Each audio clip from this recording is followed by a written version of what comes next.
ahead of me. Um, let's see here. We're going to continue. But I am very happy to be with all of you today. I want to introduce who I have with me, and they are the ones who have actually done all the work on this. They just let me come in for a few minutes to join them, but these are some rock star teachers that I'm so pleased to be able to work with every day. I'm Carrie Rathbun. I am the principal at Northside High School. I will start my 5th year here. Just a little background about Northside. We were the first model high school PLC in the state of Arkansas. And now I think there's 1 or 2 others now, but we did all this without the grant. And I know some people think, oh, you have to have the grant to, get model school status. And that's not true. We did all the work ahead of time. And then we found out actually last March, had just gone home for the pandemic, and I got that email that said, hey, congratulations, you're a model school, and which was amazing. And then a month later, I got the news that we actually were accepted into the PLC cohort with the State Department. So last year we did finish our first year as part of cohort 4 and learn lots. And one thing that I'm going to say about this whole process, no matter where you are, you're never finished. And I like to say that we are a model school, and that's something that we have a piece of paper that says that we are. And if you came to our high school, which we would love to have you if you wanted to visit, you will see lots of things that we're doing right, but you're also going to see lots of things that we continue to improve on because we want to continue to get better. It's that continuous improvement that Rick DeFore talks about. So a model school, you're never, ever there. But as long as you have that attitude and that mindset of we are going to continuously improve each and every day until we know all students are successful, that's just the mindset that you have to have. Okay, so the team that I have today, I have 3 of my Rockstar English teachers with me. I have Susan Bishop. She is our instructional chair for English, and I'm going to let them say a little bit about themselves and about their journey. Amy Ottman is one of our teachers. This year, she's going to be teaching our new freshmen. We're getting freshmen on campus, and so she's going to start teaching those freshmen. And then Lindsay Presnell, we snatched her from California a couple of years ago, and she has just come in, and she just does an amazing job. But all 3 of these ladies are, they're very, very familiar, of course, with unpacking standards, and, and they're going to go through all of that stuff later on this afternoon with you. But just feel free to ask any questions that you have. Stop us if you want to. I'll try to monitor the chat a little bit if you want to put questions in the chat, but let's just keep this very, very low key and just very informal, and let's just all learn together.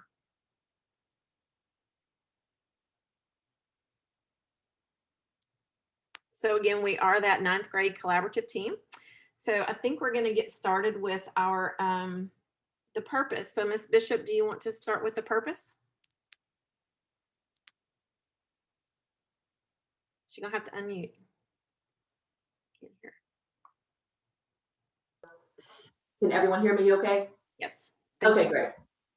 All right, so today we are just giving a basic overview of PLC and RTI, since we're classroom teachers and we definitely deal with that. I did like what Dr. Rathbun said. This is definitely a process. Us 3 are very knowledgeable about PLC and teamwork, but we're always learning something. We went to a PLC conference this summer, and there was lots of stuff that we knew and we were doing right, but there was lots of things that we learned. And so it is a process. We're constantly striving to get better and to work better in our teams. So today we will talk about the foundational pillars. And these are kind of things that you need to have in place before your teachers can really get to work with the business of their teamwork. And then we're also going to talk about the work. That's what teachers do and everyone in the team using these 4 critical questions. And Amy, I wanted to reference those questions real quickly if we can. Okay, so once you're really in that PLC process, these are questions that you just know. I mean, I think everyone in our teams could answer what these questions are. So the 4 critical questions. Number 1, what do we want students to know or be able to do? 2, How will we know if they've learned it? 3, what will we do if they didn't learn? And then 4, what will we do if they did learn? And so these 4 questions really drive what teachers do, the work they do in their teams.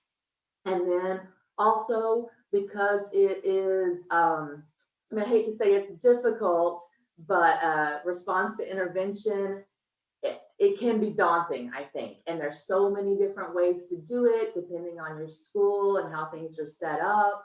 We're going to spend a good amount of time talking about the response to intervention as well. Okay, so Dr. Rathbun, I'm really going to let you kind of talk about establishing a guiding coalition, because I feel like that probably is the principal's role there. I am a member of the guiding coalition at Northside, and so I can throw in my knowledge every once in a while too. But if Dr. Rathbun, if you don't mind kind of talking here a little bit.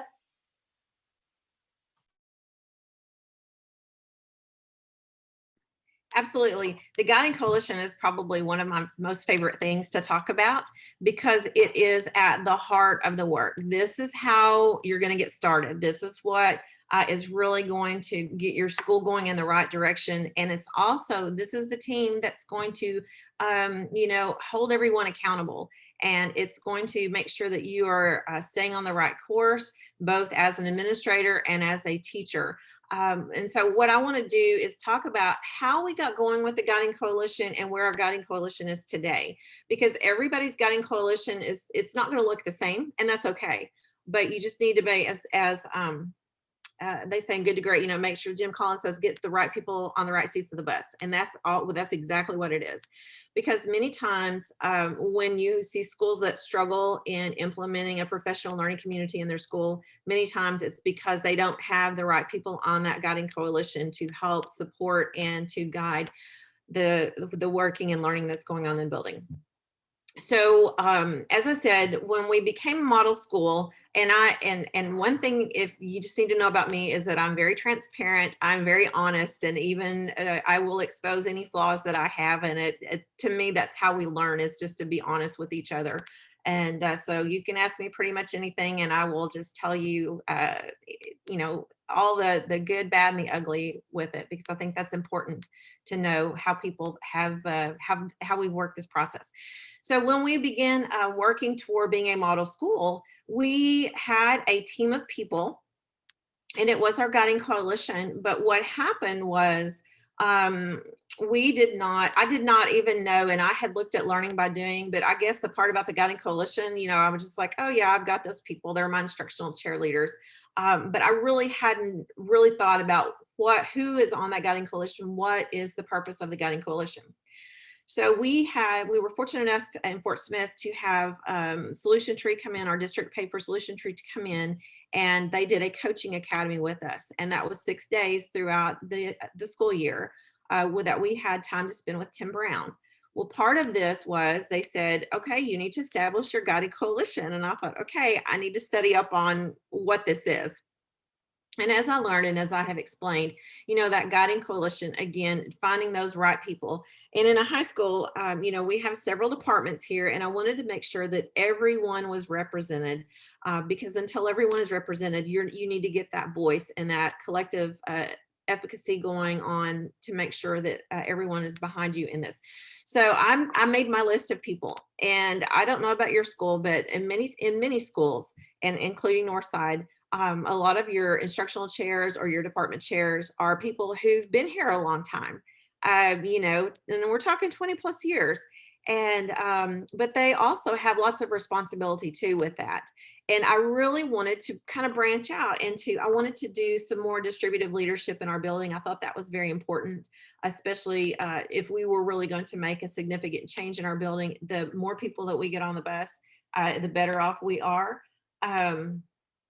Okay, I just found out that our fire alarms may chirp, so I hope that that doesn't interfere with this. So I apologize in advance. But anyway, so I sit down and I made a list of people that were not already building leaders, but I knew had the great potential to be a leader in the building and to be able to take this information back. So I made my list. I brought my assistant principals in and I said, hey, I want you guys to make a list of who you think, and we compared. And we pretty much all had the same people on that list. Then I went to my instructional chairs and I said, hey guys, what do you think about this? Is what we're trying to do. This is what the purpose of the Guiding Coalition is. I know you have a lot on your plate, and I would like to grow a leader in your department that will go along and support you. So I got the buy-in and the support of my instructional chair. Now, like Susan said, she is a member of the Guiding Coalition, and she is one of my instructional chairs. So what has happened over time is that as people have left, maybe they resigned or retired or whatever, then, I have had to change a few things around. So I do have a couple of instructional chairs on the Guiding Coalition, but that's not how we started. So we had these group of people. I had a counselor, I had someone from every department, and then I had a counselor, I had myself and an assistant principal. And they all went through these 6 days of training together. And as the building leader, and it's kind of just my leadership style anyway, I like to facilitate. I don't like to micromanage. And I like for the people who are really boots on the ground doing the work in the classroom to take the lead. And I like to see how I can support them. So that's what I did during these 6 days. And when we started learning about the PLC process, about the roles of the members of the Guiding Coalition, I just let them explore and let them develop this plan. So I think it's very important that, again, that you have these right people, in the positions that they need to be. Now, let me tell you where we are now.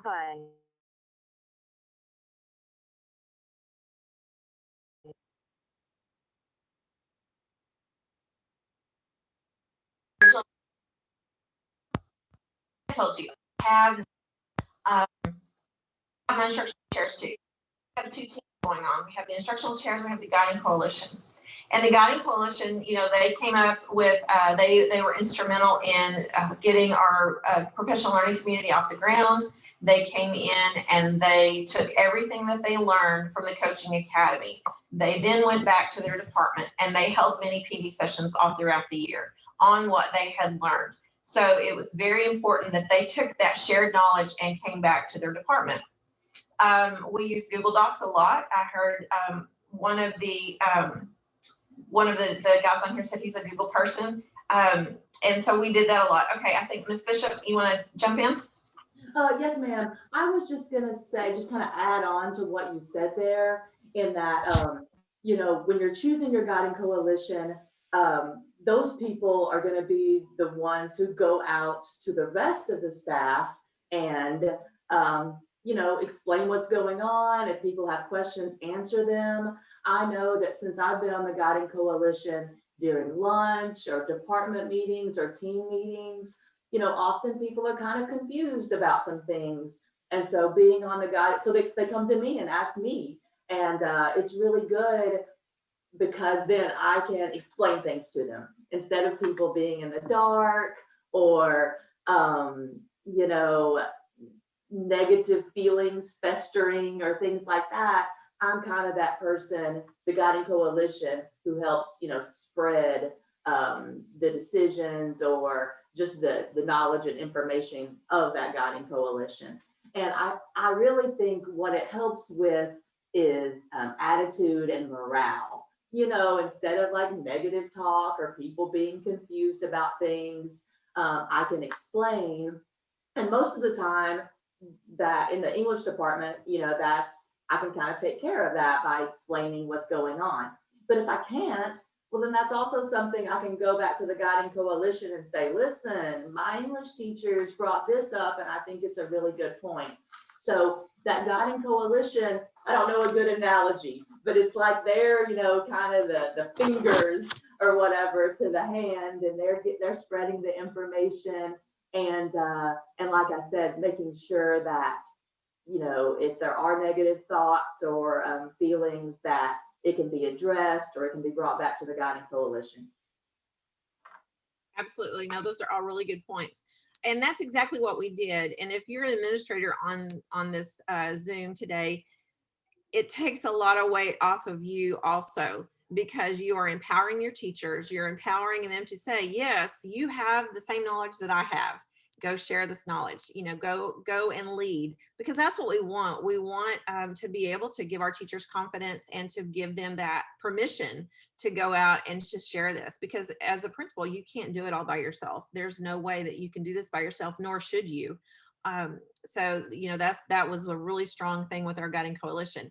So what they would do is I think they met weekly, or maybe at the beginning they may have met more than that, but and they would come together and they would make a plan. And when I mentioned these little PDs that they did, they would talk about what is important, what are the big ideas here that we need to communicate to get everyone on the same page and to get this off the ground.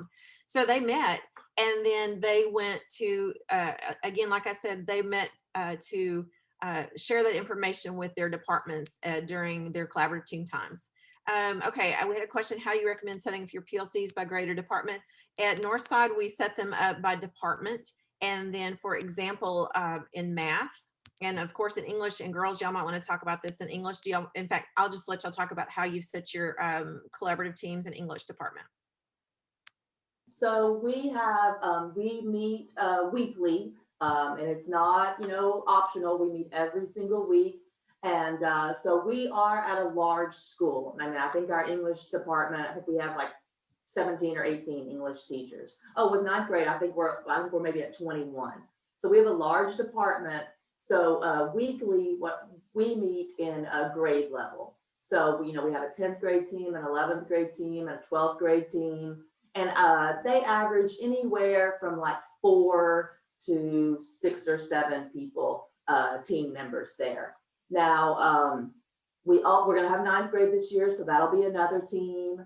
And then I'm gonna let Amy talk in just a second, because we've kind of formed a new team this year that I'll let you talk about in just a minute, Amy. But so for instance, I was on the 10th grade team, and Lindsay was our team lead. And so we had every teacher who taught on level 10th grade English in that meeting. But we also had one of our assistant principals was on that team.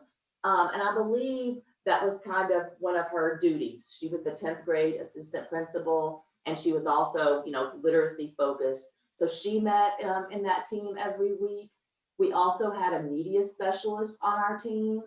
And I believe I was just talking to the media specialist the other day, and we have 2 here at Northside. And so they've already like divided up, and I think 2 of them are going to go, or one of them's going to go to 9th and 10th every week. The other one's going to go to 11th and 12th. And so we don't just necessarily have people who teach that subject area, because I know for principals, sometimes that's a bit of an issue, like what team can this person be on? And so I think some of it is common sense, like we're English. And so, the media specialist can add some things to that. We also have instructional facilitators, and one of ours is like a literacy specialist. And so she would come to our meetings as well. So our 10th grade team was actually rather large. We had, easily we could have 7 or 8 team members there every week. So that's what we do. I know it is challenging sometimes for singletons, and Dr. Rathman Mike can talk about that more in a second. But Amy, if you don't mind, go ahead and talk about the new team we're forming this year. Well, I was thinking as Susan was talking that, the whole point is that we're trying to use the data in our teams to increase student achievement. And so Susan mentioned singletons here at the end. And I think, even if you have, say, an art teacher, that art teacher could still be part of your English data team. There has to be ways that they could help you increase that student achievement in the area of ELA. It works for us, like Susan said, to configure our teams by grade. And our 9th and 10th grade pre-AP English courses, although we share the standards, of course, we have different curriculum. And so it didn't transform exactly for the pre-AP to go to the regular on level 10th grade data team meetings.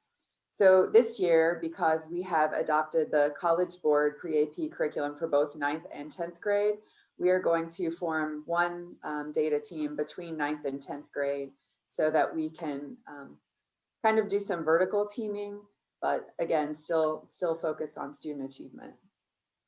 And one thing that I would add as well, since I've had some experience at 2 different schools, again, both of them large schools, but 2 schools that have PLCs implemented, is just kind of a word of caution, stretching yourselves or your teachers too thin by placing them on multiple data teams.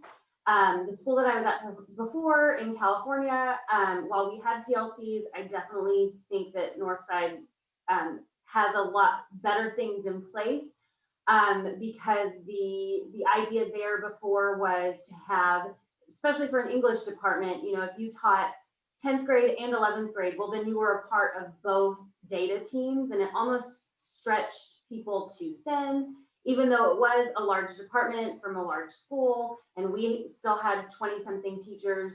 I would really caution figuring out a way that you can have your teachers or have yourself on one data team, because this is, especially at first, I think can seem overwhelming. And so just putting yourself in a position where you can really focus. I know that the mission is for all students, to improve learning for all students, but you can't do that if your teachers are stretched way too thin and they're running to work with this PLC and this PLC. And so if you can really focus your energy into one data team, I think you'll see more effective results as well. Oh yeah, I think that's a great point. I'm glad you said that, Lindsay, because that has came up even at Northside, you know, teachers teach multiple subjects at times. And since the team meetings are not optional, since you're required to go, that would be asking a lot of people. And I think it could be overwhelming. So the administration at Northside, you know, the teachers just go with the majority of classes they're teaching. And I know that Amy did not teach on level 10th this year, but she would still sometimes come to our team meetings if we were unpacking standards or if we were doing something else that she could use in hers, just to kind of get some experience with that as well. So yeah, administrators, be cautious of that, because I think that could definitely lead to tension or burnout if you're on too many teams. I mean, you know, too many teams. We at Warren, I know y'all are from big schools and, you know, 15, 20 people in your department and all. Warren, can y'all hear me all right? Yeah. Okay. Warren, where I teach at, and I'm the department head, we only have 4 teachers in the department.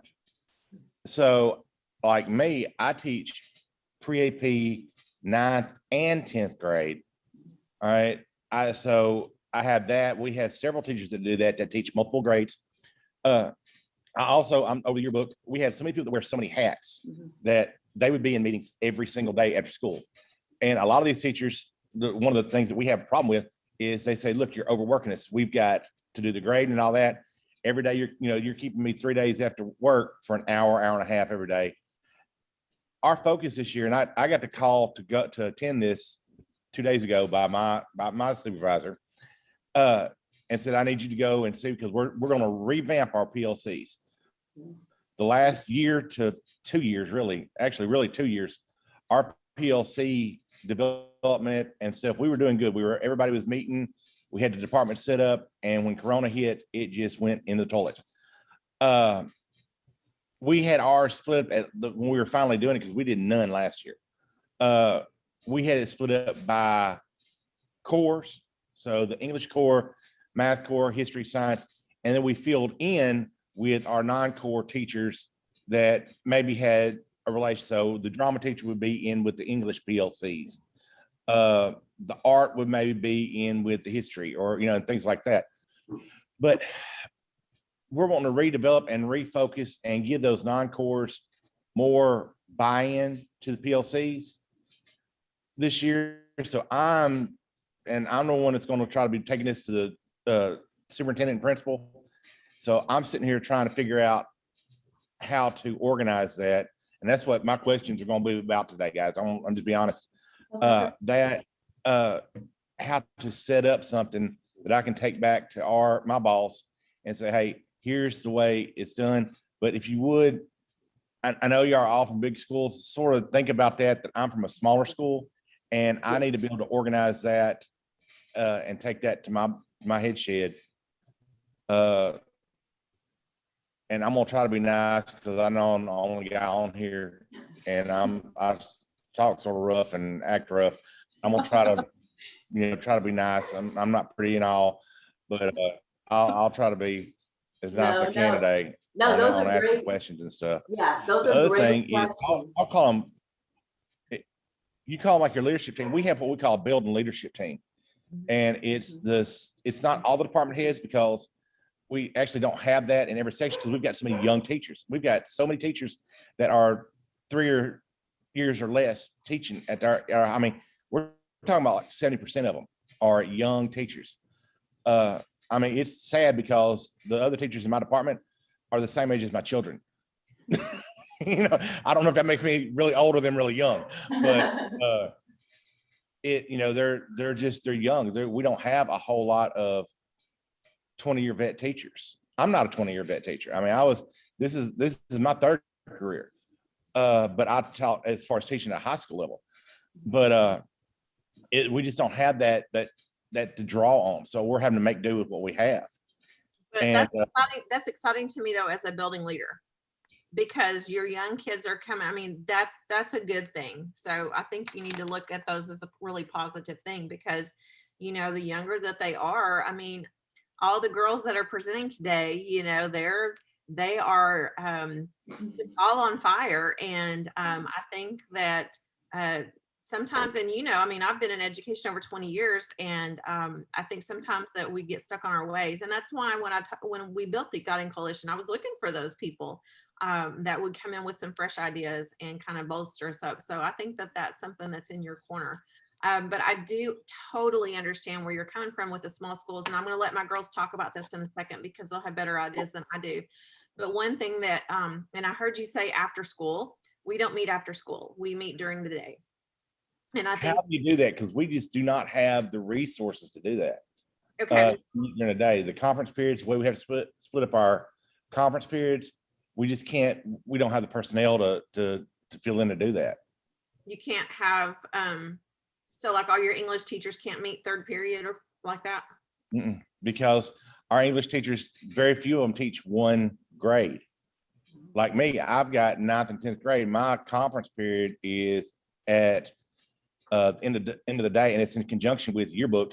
So I can, even though I'm technically on my conference period, a lot of times I'm also working on yearbook stuff, or I've got kids coming in that are taking the college comp, and they're in my room. I'm helping them with comp, because the only facilitator we have for comp are, I don't say this politically, they're coaches, and they don't know how to, y'all know the realistic deal.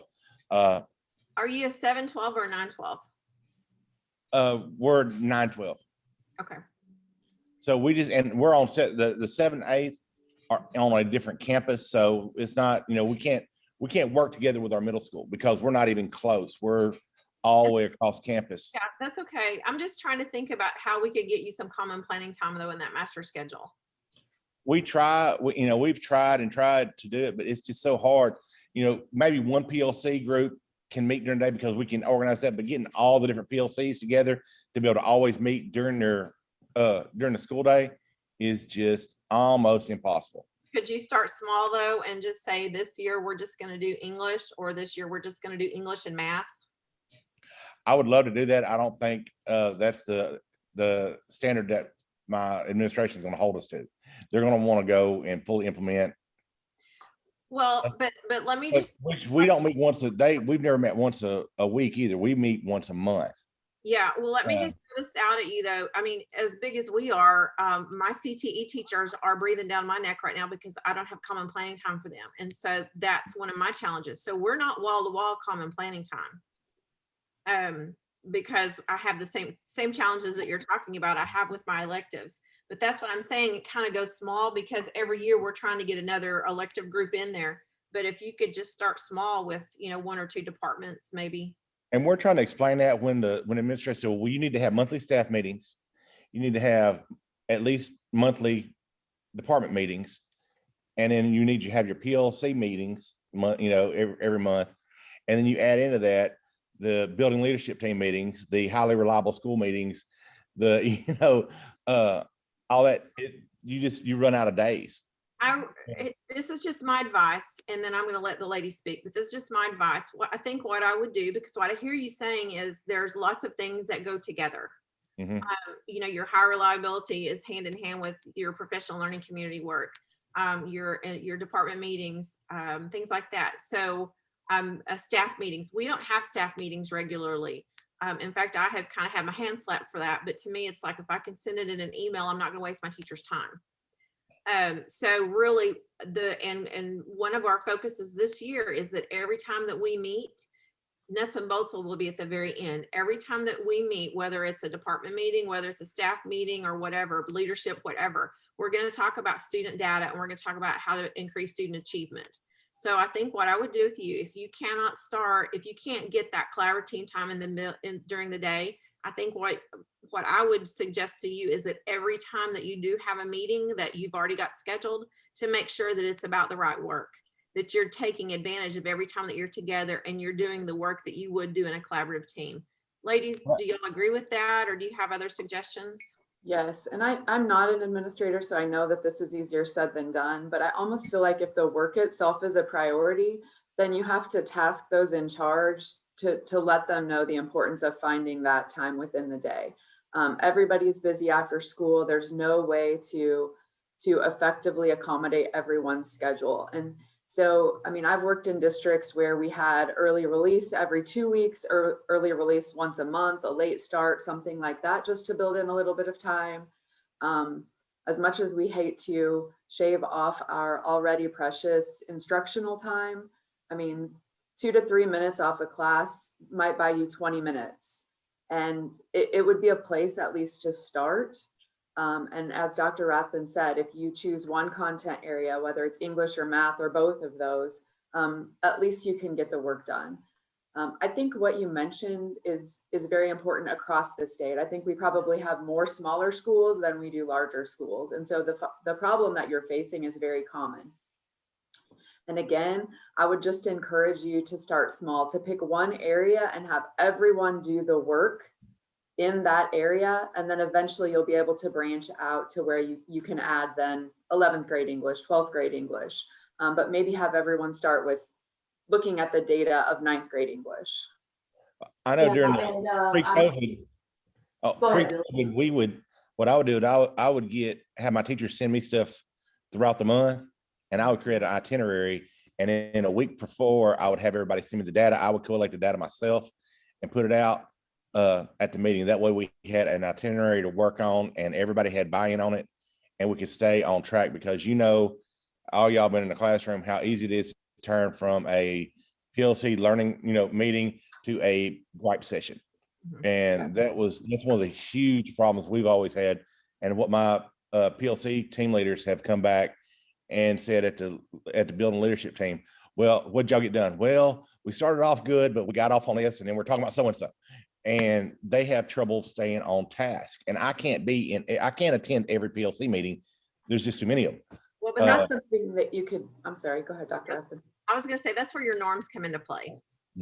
And so you have to develop team norms, and you need to develop norms that says this is what we're going to do. And then you just have to coach those teachers that, and again, I go back to the meetings that you are allowed to have.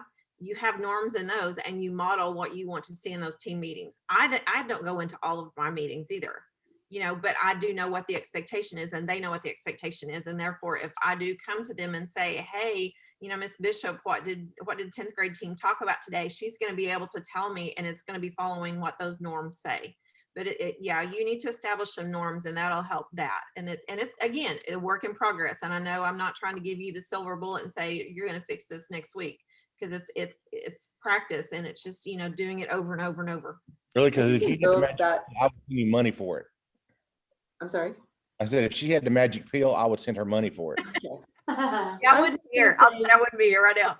You can build, you can even Rich. build that gripe session into your norms, allow 5 minutes for teachers to get that off of their, their chest so that they have that opportunity. And you can do it in a very non-threatening way. This is going to definitely show my age, but I worked in a school where we used a picture of Norm from Cheers and we had it hanging on the wall. And if someone got off track or was griping at a time that it wasn't, we just all pointed to the Norm from Cheers. And that was kind of our signal to, hey, let's get back on track. And it was done in a humorous way, so it always felt very non-threatening. Well, and something else I was gonna throw out there, Billy, and it's not a solution, but it's just something I wanted to say, is I just feel like your PLC, your team meetings probably need to be more frequent. I mean, if it's just once a month, I feel like the load might be too big. And I don't know, everything that we've read and heard has been about those team meetings being frequent, that way data is relevant, that way interventions and enrichments can be immediate. And so, like I said, I don't have a solution for you, but yeah, like Dr. Rathman said, like we don't really have department meetings. We don't meet as a whole English department. We're just meeting in our teams. We might have a department meeting every once in a while, but it might be an email or it might be something like that. So our focus is on those team meetings because we can't get people to stay after school. Same thing. And it's not fair to teachers, I think, to ask that of them either. But that's one thing I was going to point out is just that I feel like to really do PLC correctly, those team meetings have to be pretty frequent. And then the other thing, which Dr. Rathman said this too, is embrace those young teachers because they don't know any different. They think this is just how things work. And that's what we want. That we want that to be the culture, that this is how it works. So what we've experienced is those young teachers are easy to get on board with PLC and teams. It's the teachers who've been around for a while are the ones that you really have to win over, I guess. And Billy, I think two things. I think one thing that's in your favor is the fact that someone called you and told you to be here today. So I think that that's something that you got a little leverage there to say, this is what they told us, and so help me make this work. Help me figure out how to do this. The other thing I know, in December, there's going to be a PLC Institute, I think in Little Rock. I would strongly encourage you to get your administrators to send you and some other people to go, and they need to go too, and they need to hear it. The third thing I would suggest is, and I don't know sizes of school districts, so I have no idea if this is a school district similar to you or not, but Quitman is a model school district. And Quitman was the second high school to become a model PLC school. And they've really got it going on. And I think that would be another resource for you to use, is to reach out to some of these schools that are doing the work and see how they make it happen. But I really think your key right now is the fact that you're sitting here and you were told to be here. And, so if they're wanting you to come back with a plan, this is your plan. Well, I want to try to look at combining stuff, because some different meetings and stuff, because we have good intentions. We want to have all these meetings, and then a lot of them get canceled because of other meetings that fall on top, meeting on top of meeting on top of meeting. And I know even with my novice teachers that I have to meet with, some of the novice teachers are in my department, so I can meet with them after or during the PLC and count that as a novice teacher with a mentor meeting. But I also have some that are, I have, last year I had a teacher that was not even in my department that I was a mentor teacher for. So just because there's so few mentor teachers that are qualified to do it at our high school right now, because we have so much young staff. Yeah. Well, I want to get back on the Guiding Coalition, but Billy, I will have my email here, and you are free to email me with like your master schedule, or if you want me to look at something and help you brainstorm, I'm always happy to do that, because I would much rather take answers than questions to my administration. You know how that is. Yeah, well, we're here to help because when we get better, we all get better. We all get better. Okay, so we're going to go on to the next thing, and this is from Leading with Intention, and Mike Mattis talks about this, about when you are trying to find people on your guiding coalition. You know, and I talked about, I really wanted to do the distributive leadership thing, but you also need to kind of think about who really is on your team that can go back and that can make sure that they are sharing the right information and coming about it with the right spirit and the right attitude. So, and actually this was something that I learned not too long ago. And unfortunately I looked at my list and I thought, okay, I think I'm okay here. But when you're looking at your teams and you are trying to develop your guiding coalition, or really any team, research says you need these types of power. These are the people that you need on your team. So you need that positional power. You know, you need somebody like an administrator that can really make the decisions. And, you know, because, you know, just like you're talking about, Billy, you've got these ideas, but until someone that's in, you know, an administrator or someone that's over the master schedule or whatever can say, oh, yes, we can make that work, it's going to be a challenge for you to really get that through. So you need to have someone, one or two people, or enough people on your team that can really make some decisions when it comes to it. And that it's not going to be, you know, that the guiding coalition can't, you know, that they're not going to be able to really block, you know, the things. You're also going to need somebody's credibility. You know, we all know those people who in a staff meeting or whatever, you know, it's kind of like, what was the old commercial, when E.F. Hutton speaks, we all listen. That's the kind of person that you also need on your team. And sometimes, you know, you may think of those people as adversaries, because sometimes they are kind of tend to be the negative Nellies. You know, maybe they're the ones that question a lot, but they also have a lot of stroke in your building. And I can think of 2 or 3 people in my building right now that are these people, and they have credibility with the staff.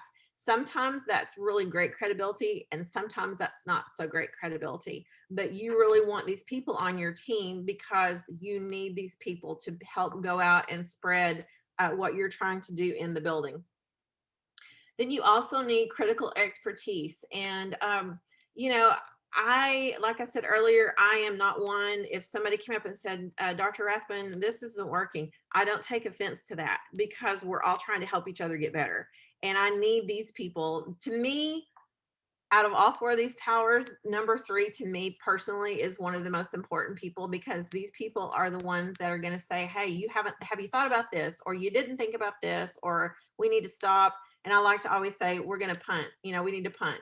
And so you need these people that are going to be that person that's going to find the blind spots, that's going to find that weak spot.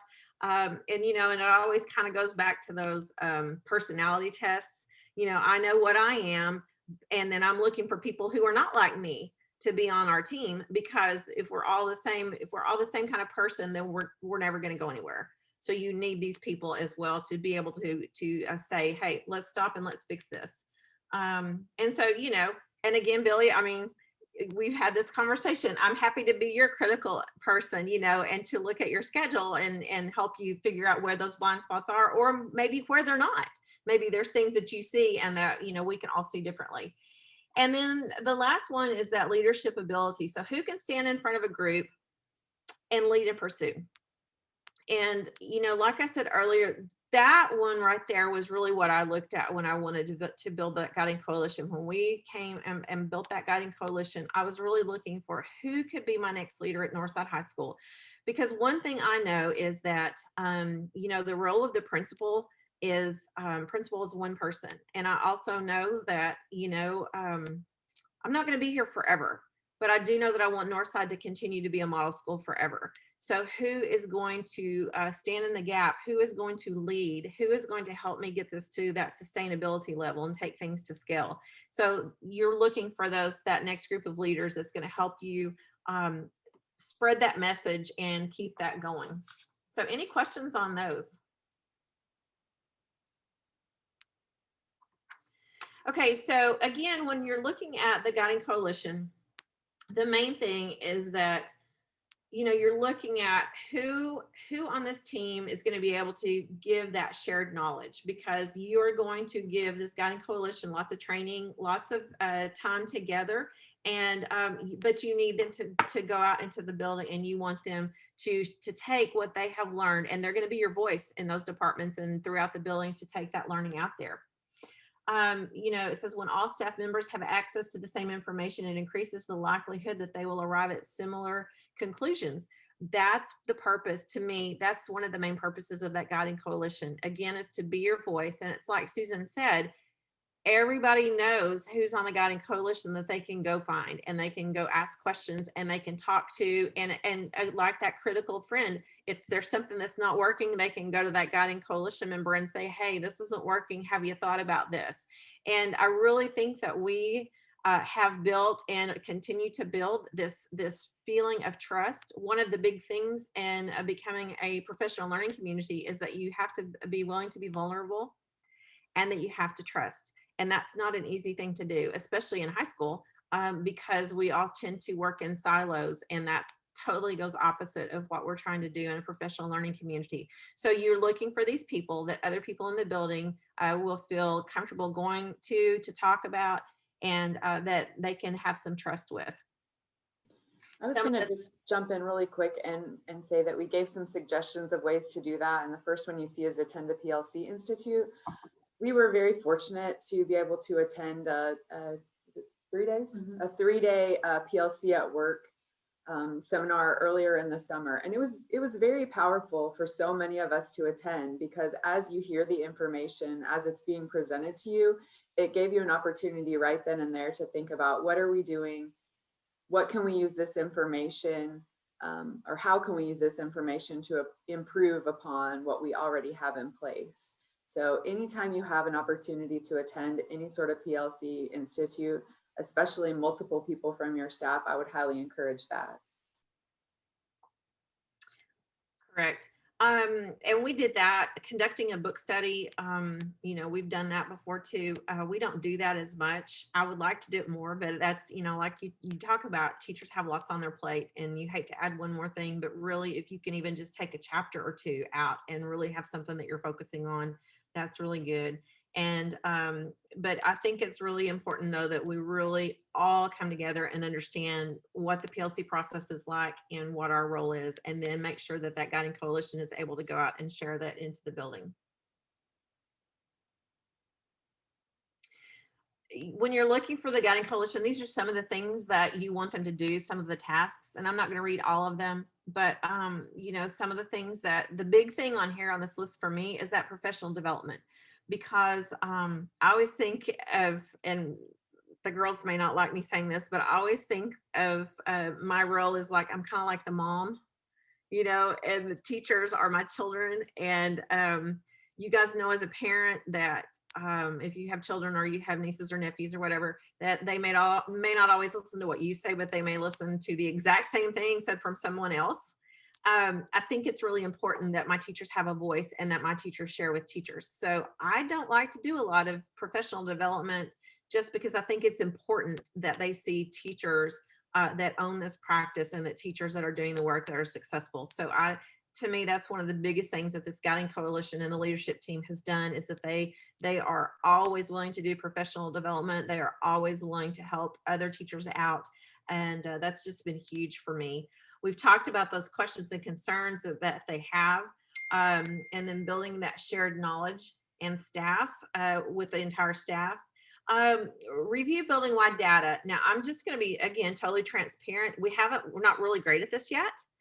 This is something we're getting better at. Now, our teams do a fantastic job with that, but that's something that I would like our guiding coalition to be better at, is that they are coming and looking at school-wide data. And now that we actually have some data to look at, you know, since we were able to get some assessment data from the spring, that's something that one of our goals for this year. Girls, anything else on there that y'all would like to comment on? Okay. And I'm going to let the girls kind of talk about their little things here, but we do lots of stuff on Google. So everything, you know, that way everyone is able to see everything. We're able to share. We're very transparent in what we have. But we, we have this PLC leadership team. Now, let me talk about this because you can see on there, it says 28 people. When we started the Guiding Coalition, I had 12. Like I said, I had one from every department. Then I had an assistant principal, myself, and a counselor. Then I had the instructional chairs or my department chairs. When we started looking at this and delving in deeper, there is so much there that you can't do it all by yourself. So we have expanded this team, and is now, we don't call it our Guiding Coalition anymore. We just call it our leadership team. And the building leadership team consists of the original Guiding Coalition members and our instructional chair people. And I've, a few other people that we kind of bring along into. But this leadership team, for example, tomorrow we're meeting from 9 to 1 with one of our consultants for coaches from Solution Tree. And we're going to start planning our PD for the fall. And that's one of the things, the tasks that we're going to do. So we have this leadership team, and that's who meets, and they really provide that direction for our building and set the tone for the year. We do have a time for them to meet. Again, with the it seems like we had really everything rolling really well. Then the pandemic hit, just like all of you, and we had to kind of make some adjustments last year. But tomorrow, by the time that we leave, that will be one of our goals, is to set that date and time of when we're going to meet, and then make sure that we are meeting that every time, and that we have that time, that everyone feels like that we're able to do that. And then celebrate your work. I was a former counselor, and I always think it's funny that I'm not a very good person to celebrate, because you would think as a counselor you would always be looking for those things to do, but we don't celebrate enough around at Northside. And we're going to do a better job with that. But one of the things that we've done with that is we've even shared that out with the students. And, how do you want us to celebrate you? How do you want us to do this? And so we have come a long way with how we celebrate our work. But I know that we can always get better. And I would like to see that taken, not only celebrating school-wide, but also just celebrating what's going on during your team meetings. And I think that's really important. Ladies, anything that you need to add? Yeah. Is it unmuted? Okay. So I was going to say that I know some people watching now or listening later might be like, okay, tell us the stuff in the team meetings. But I think that's maybe where some people go wrong with a PLC, is that they try to skip steps and just go straight to the team meetings. But if you don't have a Guiding Coalition who is going to help with, we're just about to talk about mission, vision. If you don't have that, then you're missing critical steps, and everything isn't going to flow smoothly and everything. So even though this might seem like, well, what if I'm not on this? What does this matter? Establishing that Guiding Coalition is a critical first step that administration is going to have to do. And yeah, we have 28 people at Northside, but we're a really big school. If you're a smaller school, you might, have, six or seven, I was going to say, Amy, yeah. And so you just want to base it on those criteria that Dr. Rathbun was talking about earlier. And we actually, I think, Dr. Rathbun, we were meeting once a month. And then second semester last school year, we decided that really wasn't enough. We weren't having time to get all that we wanted to talk about in our meetings. And so we just, as a team, decided to meet once a week, and we just made it work. And we actually met before school, but that was something that we as a team decided that we were willing to do. Dr. Rathbun did not force us to do that. And we just found a time where the majority of us could meet, and we did that, and it did work better. I mean, we were able to talk about things in a more timely manner, and we weren't as rushed, and we could do some of those other things. I know some schools, might could pay people for a different time slot, or if you had a common plan. We didn't because our Guiding Coalition was too diverse. But anyway, that's kind of just a point that I wanted to make, is that I know as a teacher I might be sitting there thinking, okay, what do I care about the Guiding Coalition? But I think it is a critical first step in the PLC process.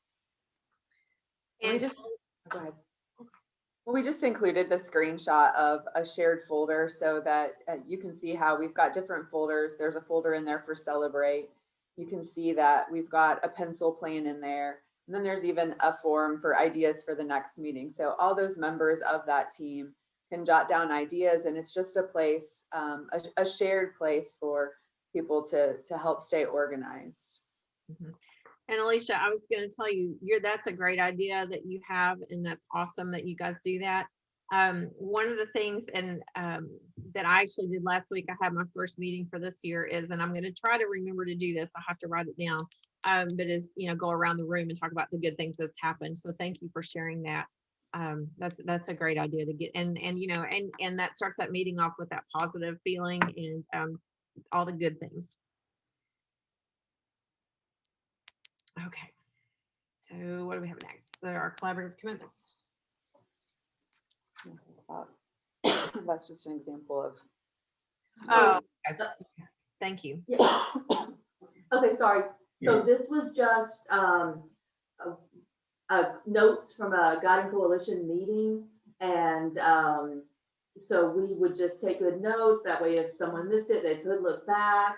But we have actual steps that we're talking about. I mean, it's not just a random, it's not other school things. I think that's really important to have an agenda and things to follow, because like Billy said earlier, it's really easy for teachers to get off topic. And so, we had things we were talking about, discuss the 3 big ideas. We were going to have a presentation. This was from, I think, 2019. So, I think the agenda is always important to stay on topic, and where you're not wasting people's time or, going into something else that needs to be talked about at a different time. Okay. Move into. Okay, good. So Dr. Rathbun, everyone, we have about 20 minutes until our first break. So we're a little behind, which is fine. But Dr. Rathbun, I wanted you to talk some about mission and vision and collective commitments here. Sure. And I was answering Billy's question back up in the chat. I do want to go back into that. He asked about, and now I've lost it, Billy. Lindsay, did you see it? Oh, on curriculum alignment through evaluating data, and how much of the work do you recommend during the PLC versus just using the PLC for putting out information? Don't put out information in the PLC. That's something that you can put in a handout or in an email. But that looking at your curriculum, that's what that should be going on during your meetings. Does that make sense? Yeah, I know that time's limited. A lot of times we do pre-work. I'll have the teachers send me all their data and I'll collate it and stuff like that and put it out in a meeting. But, and again, I'm gonna be brutally honest. Sometimes I feel like there's been a lot less time actually paying attention to the data you put out. And then you get all the questions on the backside in email form. Hey, can you go back and explain this further? And so I want to send it out email after email after email, explain the same thing over and over and over to teachers, because giving them buy-in and putting them to work in the meetings, they're just sort of sitting over there zoning out like you would your AP kid that, can take the test without reading the material. Okay, so here's my suggestion for that is you quit doing the data for them. I know. I've been told that. Quit doing all everybody's work for them. I know, and I think that's great. I totally understand that. But I had a couple of facilitators that did that when I came to Northside, and they were setting the agenda, they were doing the data, they were doing all that stuff. And it was awesome. But teachers have to look at their own data, and they have to take ownership of that. And that's going to answer a lot of the questions. And so they need to do that prior to coming to the meeting. So then when you do come to the meeting, you're all looking at the data, and then they're all asking those questions, and you're helping each other out. But yeah, quit doing that, Billy. Carrie, could I hop in here too? Absolutely. Billy, I have a suggestion that maybe you and your team sign up through project collaboration, maybe to meet individually just with your school team. And I can talk to you more about that at the end of the meeting. But I think that if you want some really one-on-one guidance, that might be an avenue that you could use. Okay. Okay, we're going to jump to, does the school need both a mission and a vision statement? And we've heard about, how many years now we said, oh, our mission, and trying to understand the difference between a mission and a vision. But yes, you need both. And let's talk about what that is. So what is a mission statement? That mission statement it's going to say, what are you about? What do you do? And who are you? Hang on. Okay. So what do you do is this is the core of your school. And you're talking about just not today, but it's every day. This is who you are. Your mission is what you stand for, what you believe in, and just a brief summary of what you are going to do today and in the future. It's your how. And I love it because she put on here, it should be concise and be able to fit on a bumper sticker. And we were so proud of our mission. I'm still proud of our mission statement that we came up with. But when we went to our PLC at Live Institute back in the 1st of June, we had t-shirts made and we had our little Emblem Model School PLC and we had our mission on the back. And I don't know, it was one of Tim Brown or someone, we were like, hey, look at our mission statement. And he was like, wow, that's really long. So, we still like it, but that's one of the things that we're going to revisit when we get with the staff again to make sure that this is what we want to stick with. But the words, it's not just something that you're going to put on paper. It's something that you're going to take to heart, and it's something that you're going to live and breathe every day. And something really cool, just to brag on our school.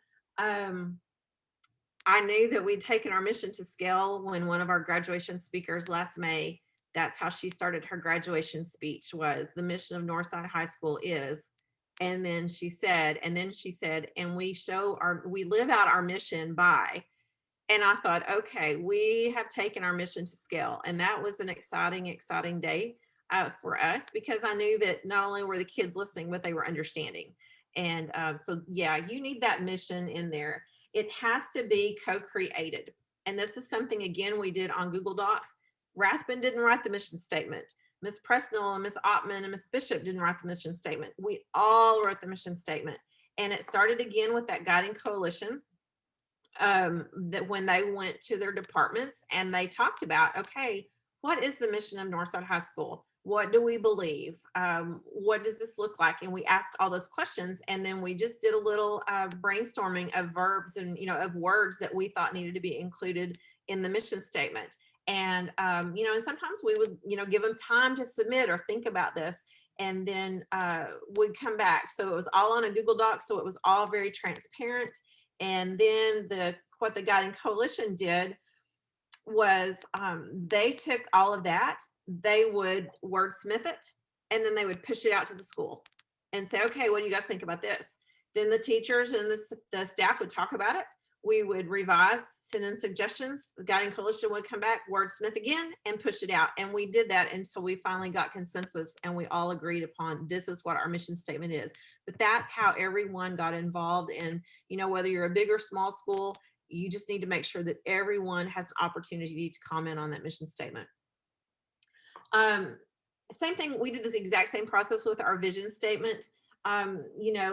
That solid mission statement, that's what's going to keep your negativity kind of at bay. And what I love about our mission statement and about our vision, our collaborative commitments that we're going to talk about in a little bit, that drives all of the work that we do at Northside High School. And, whether it is, and I don't mean to be negative here, but, if I have to have a crucial conversation with a teacher, one of the first things that I will say is, how does this align with our mission? How does this align with our collective commitments? Just to try to keep that focus on what we have all agreed upon, because what we've all agreed upon is what we feel is best for students. And we just need to make sure that we're going in that direction. Okay, so then when you talk about a vision statement, your vision is like the vehicle that's going to get you to that mission statement. It's looking to that future and providing the purpose, and it's saying this is where we're going, this is how we're going to get there, and it focuses on your tomorrows. And it's an internal thing and it's an external thing, but we do have a vision and mission for the whole school. So it's, what do we want it to look like, and what is our fundamental purpose of everything, and then how do we create that and we to get that hope for that school that we want to be. Ladies, any questions or any comments about your participation in creating these things? So I wasn't on the Guiding Coalition when the mission and vision were developed, but I think our Guiding Coalition spent a good part of that first year working on this and developing it. And even though I wasn't on the Guiding Coalition then, as a staff member, I was getting those Google Forms, I was getting feedback, we were getting like drafts of it. And so it was nice because instead of just showing up to PD at the beginning of the year and having a mission statement, I was aware of the process all year long and was able to give feedback when I wanted. And I remember some staff members were like, I don't know about this mission or vision. And we were like, well, where were you all last year when we were getting, all these emails and all this other stuff? And that kind of like shut some people up because we were involved in the process, for several months.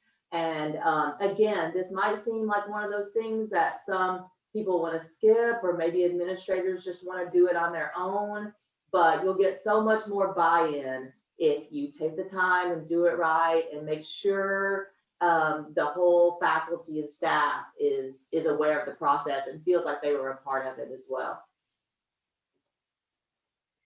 And I think it's important that you communicate this and that you have it visible.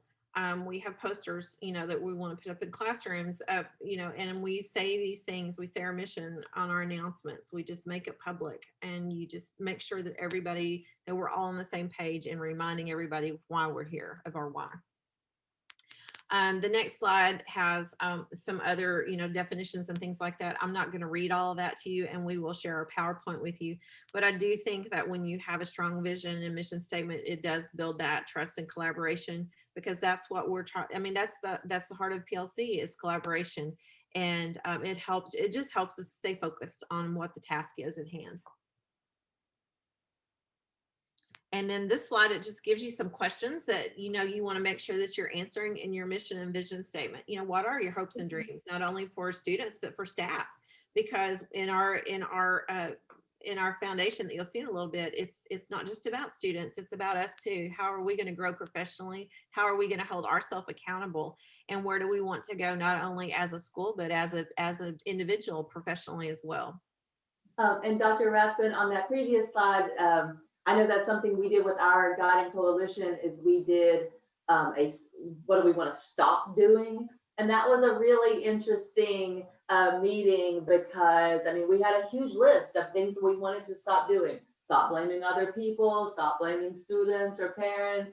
And so that might be a good activity to do with your guiding coalition if you're like having some difficulties narrowing down that mission and vision, or even afterwards. Yeah, and like I've said all along, this is a continual work in progress. When we come back, when my teachers come back in a couple of weeks, we're going to put this up again, and we're going to make sure that we are all still good with this. And is there something that we need to add, adjust?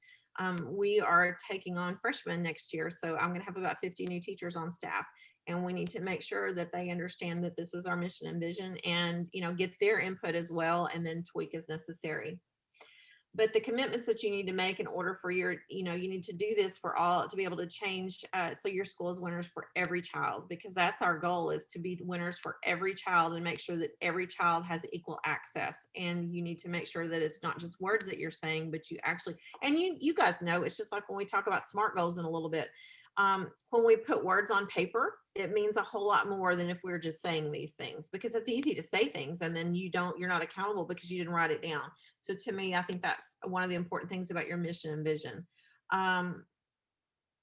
That last paragraph, it talked about affecting the culture of the school. And I think that that's something that's been pretty powerful at Northside too, is that this is something that we've all have embraced and we all understand. The next slide, it just shows you, we call this our Northside Foundation. But you can see what our mission statement is there. And then of course we have our vision on how we're going to get there. And I'll just give you a few minutes to look at that.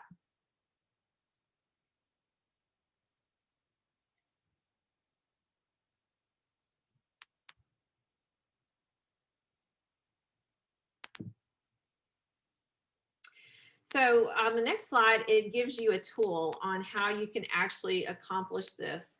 And we talked about how we sent the Google slide out to all the teachers and staff, but this is a very important part of that, because it talks about, it again narrows it down a little bit, because a lot of the work that we do with professional learning communities, you start with that big idea and you keep funneling it down until you get to really the heart of the matter, where you want to be.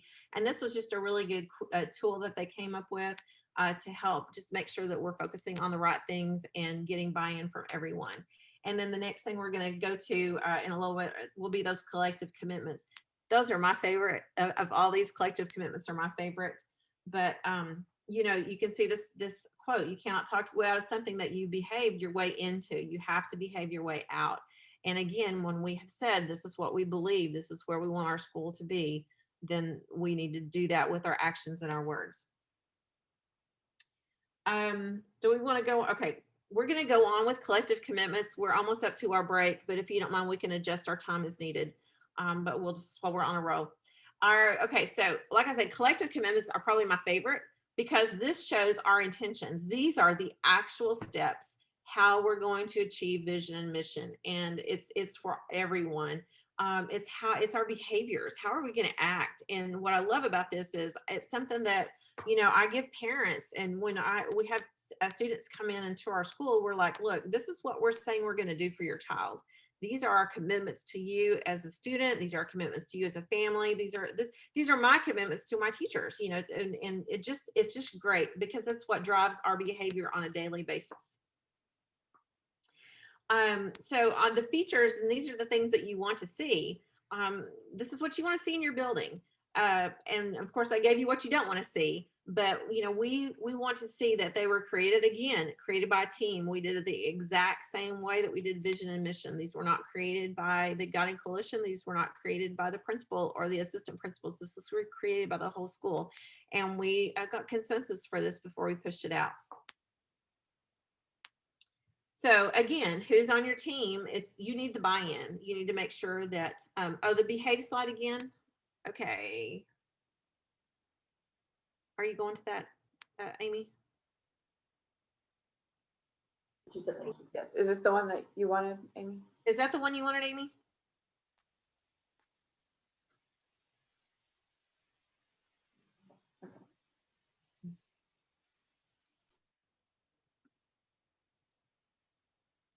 Okay. So who's on your team? And Amy, we can send this out to you if there's something else later. But you need buy-in, and you always have to go back and you're always referring to that vision and mission and what does it mean and what does it not mean, and making sure that everything is staying aligned.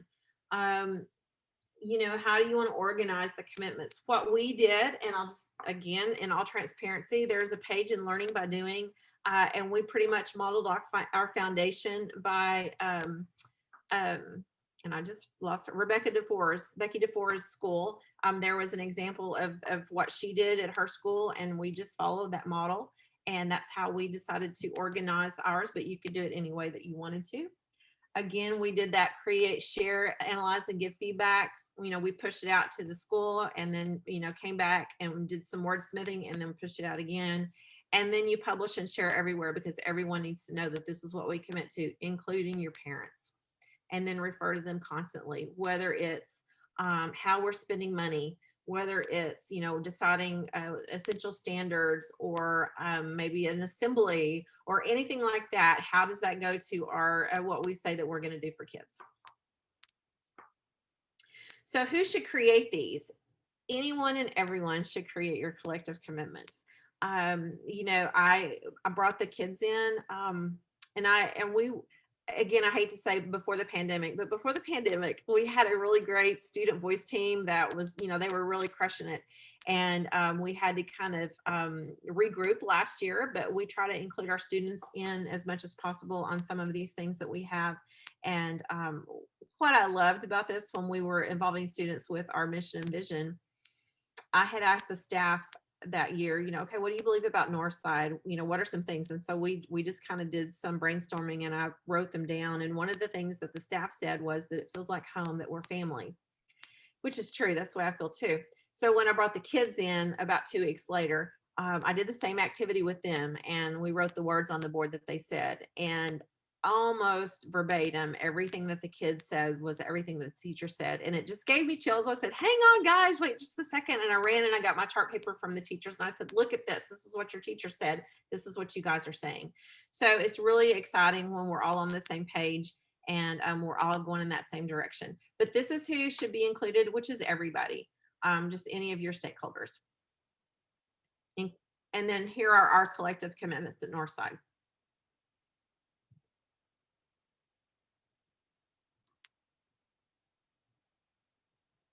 And actually, I did that really quick because I think it's like about 10:15 now. I got us back on track. Okay, so we're going to take a 15-minute break. If you have any questions, please feel free to put them in the chat and I'll try to respond to you. But let's take a 15-minute break. Thanks. Talking just a little bit about SMART goals. Oh no, before we do that, sorry, we're going to talk about self-assessment. So ideally, your guiding coalition has met. You have done all of those foundational things that we talked about this morning. And so this would be a good time to begin that self-assessment part. I know that we reference, and we all have a copy. Actually, I don't know if it's my video wasn't on. We all have a copy of this book, and like every teacher at Northside has a copy of it. And we refer to this a lot. This is a really good resource, and we're going to refer to it again at the end, but there's a lot of how-to and just getting started. So if you're especially new in the PLC process, I would encourage you, if you haven't bought any books, to make sure that you have this one. But so as we know, like in a PLC, collaboration is very specifically designed to ensure that what we do as educators leads to increased student achievement. The very reason that we're doing the PLC work together is so that we can collaborate, and then we're going to take back to our students, hopefully, that strengthened idea, just a strengthened arsenal of skills and ideas and materials and assessments, which again are just designed to increase that student achievement. So we can schedule the time to collaborate. I kind of think, and I say it's the easy part, Billy, I know it's not always easy, but ensuring that once the teachers are in those collaborative groups, that they're doing the real work, that can sometimes be the more challenging part. So I would just remind you that as educators, we have to transcend that idea from just working together in a group to actually becoming a full-on collaborative team. So how do we know that we're doing the right work? Well, using a tool like the one I'm going to show you, and this comes right from the Learning by Doing book, but I'm also going to show you where it is on a website as well. So using a tool like the self-assessment survey as a team can help you to highlight areas where you as a team may still need to grow, but also things that you're doing well and that you can use to celebrate also. So I mentioned it was in the book, Learning by Doing, and it talks about, I want to read this quote exactly because it's so good. Establishing clear parameters and priorities that guide teamwork toward the goal of student learning. It also provides for us the critical issues for team consideration. And there's a worksheet which has 18 critical issues for teams to consider.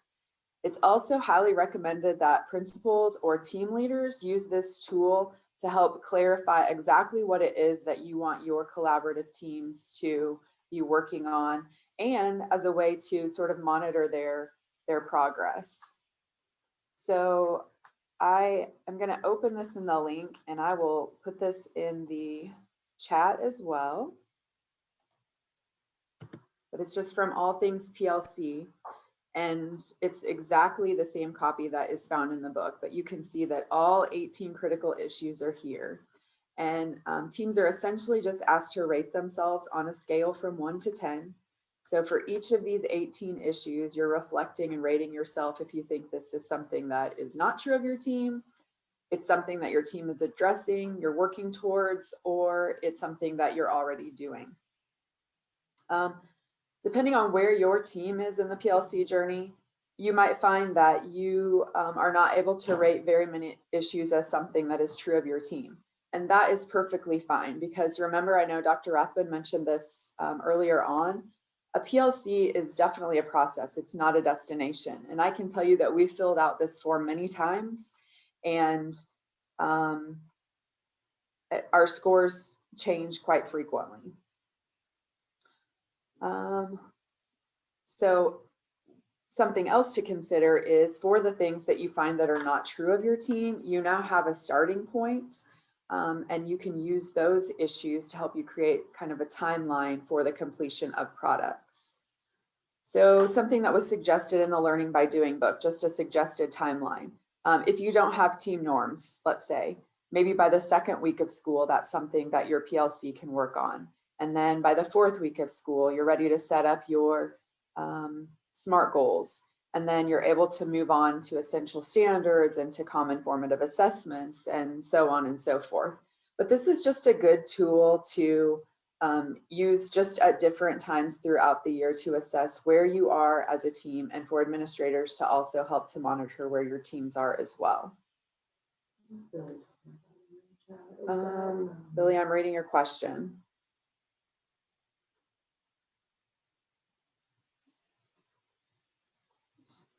I'm not sure I understand the question exactly. So we're gonna talk about SMART goals in just a minute. Are you talking about goals for your team? Or are you talking about like norms, like rules you want your team to follow?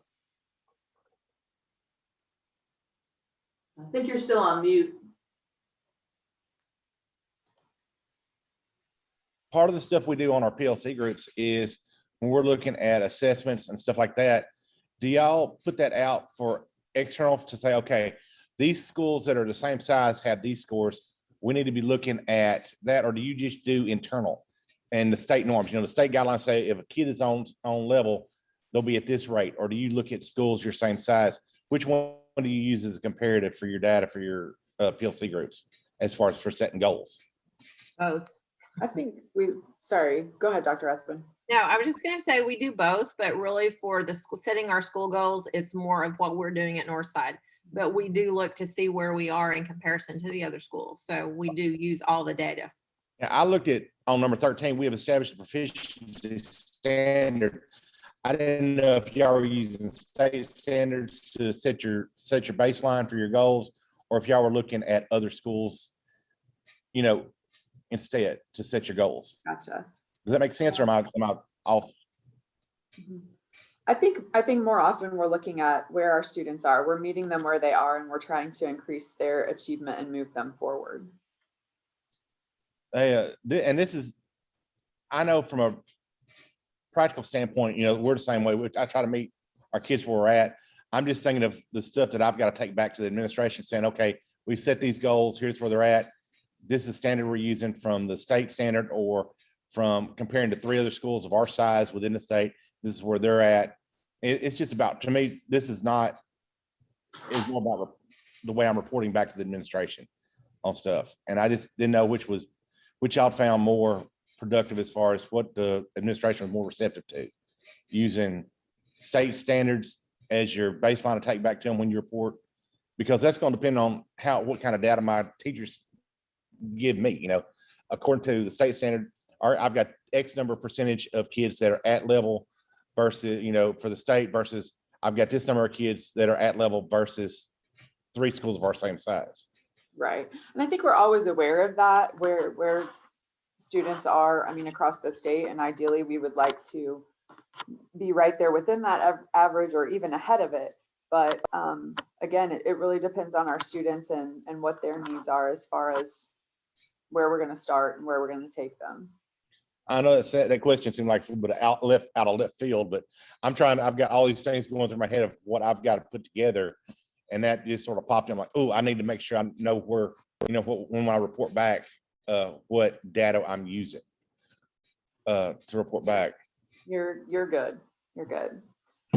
So this was just, as I said, something I wanted to show you because I think it's good for teams to use this periodically throughout the year, because it not only reminds you where you are, but it gives you ideas on maybe where you need to go as well.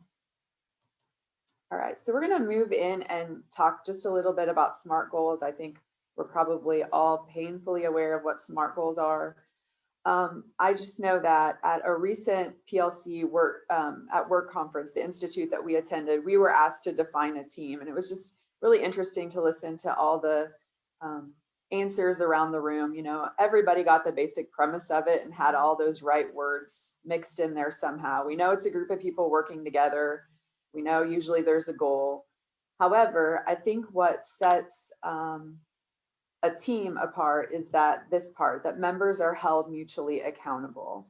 And Susan has a little example that she's going to share that we heard, and I think it was a great example. Yeah, I didn't come up with the analogy, but it really hit home to me. And so what we think about like running a marathon. So when people go to the race and they run a marathon, is that a team or is that a group? And so like everyone would say, well, no, they're not a team, you know, it's individuals, so they're just a group of people running a marathon. But well, then think about this, like, do they have the same goal? Yeah, pretty much people want to finish, you know, that's their goal in the marathon. Do they, you know, I don't know, it's a lot like thinking of our PLC team that way. So it made me think of, in our collaborative team, we work together, we have a common goal, but are we really holding each other mutually accountable? And that's, it kind of reminded me of, Billy, what you were talking about earlier about, you know, doing the data for people and all that stuff. So, you know, we've discovered that that's difficult. I mean, like, or what did you say earlier, Amy? What was the word? It can be uncomfortable to make, to hold people accountable. But if you do that, then you're really a team. You know, like thinking back on our team, there might have been like less we expected from some people, but that's not, when we do that, when we expect less of some team members, then we're not really a team anymore. We're just a group of people sitting around with a common goal and working together. So that's something I know that I've really had to work on constantly. And that's something like this coming up year that I might struggle with a little bit, and that I'll definitely have to work on, is that holding everyone in the team mutually accountable.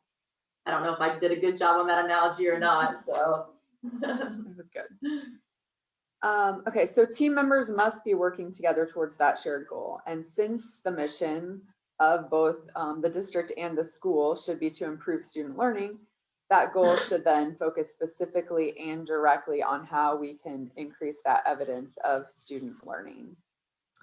I think everybody, again, is familiar with the acronym for SMART goals. So S meaning the goal is specific or strategic, M that it's measurable, A that it's attainable, R results oriented, T that we are time bound, or there's a time reference frame that we're using to achieve our goal. Well, and I think, Billy, when you were asking that question earlier, this is kind of what I thought of. Our SMART goals, we're definitely looking at data from the state and from other schools that helps lead us in the right direction on our SMART goals for sure. Sorry. You're good. Yeah, we're using a lot of stuff now from iReady. A lot of our data, getting a lot of our data from iReady, just doing stuff within the school, and it'll show you some of the other districts. You can align it with other districts of your size and stuff.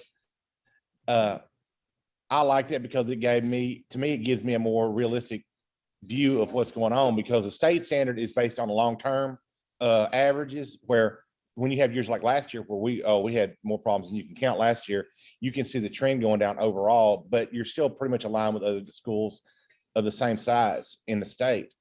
So to me, that makes a big difference when you're reporting back to the district and you're saying, well, how's our goals? And they look at AD, they pull up ADE standards and they're, you know, the stats.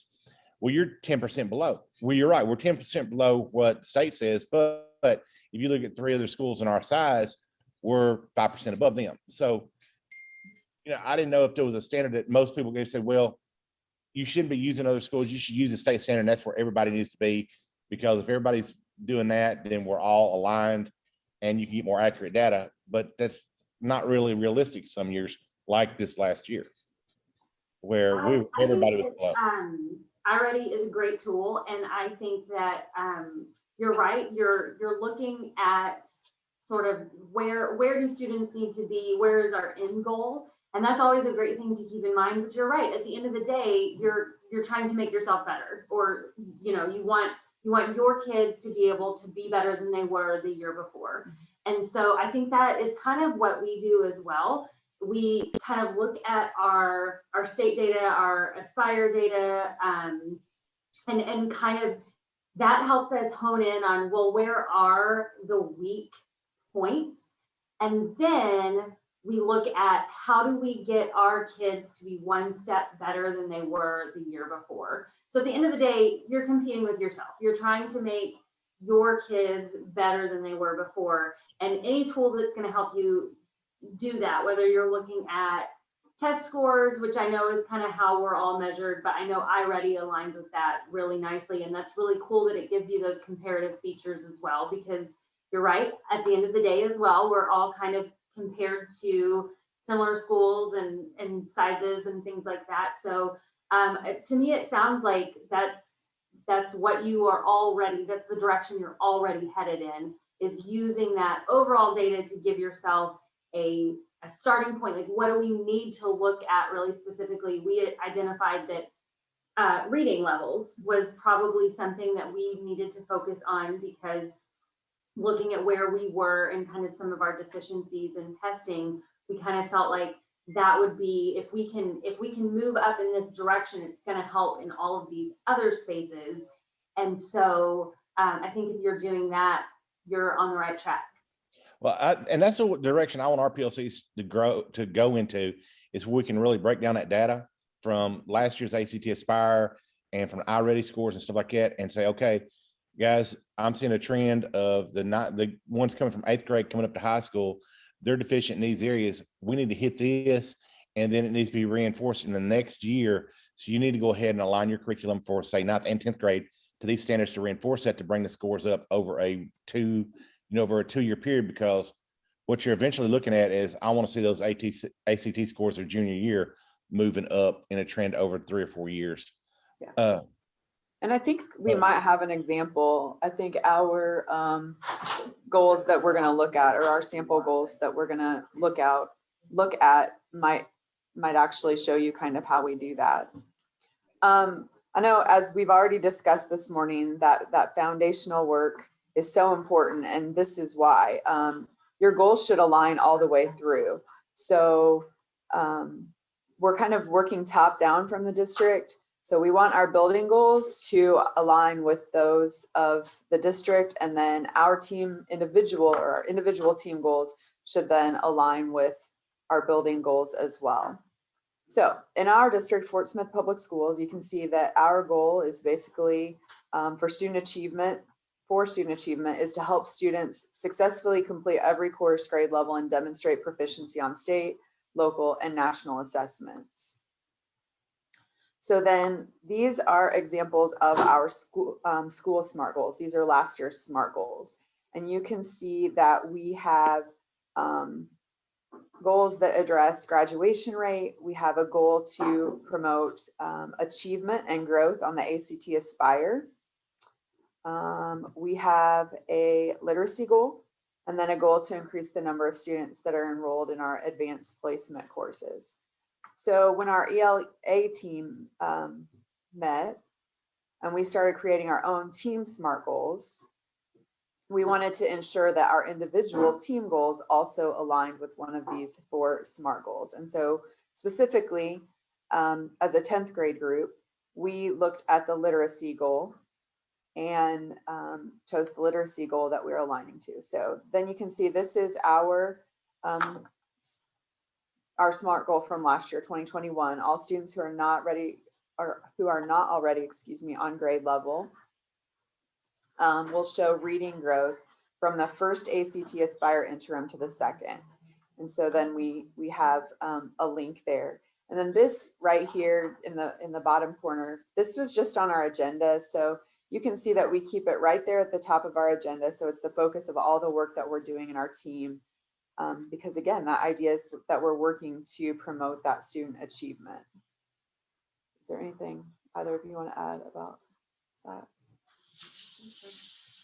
Okay. This is an example, and it's just copied straight from the Learning by Doing.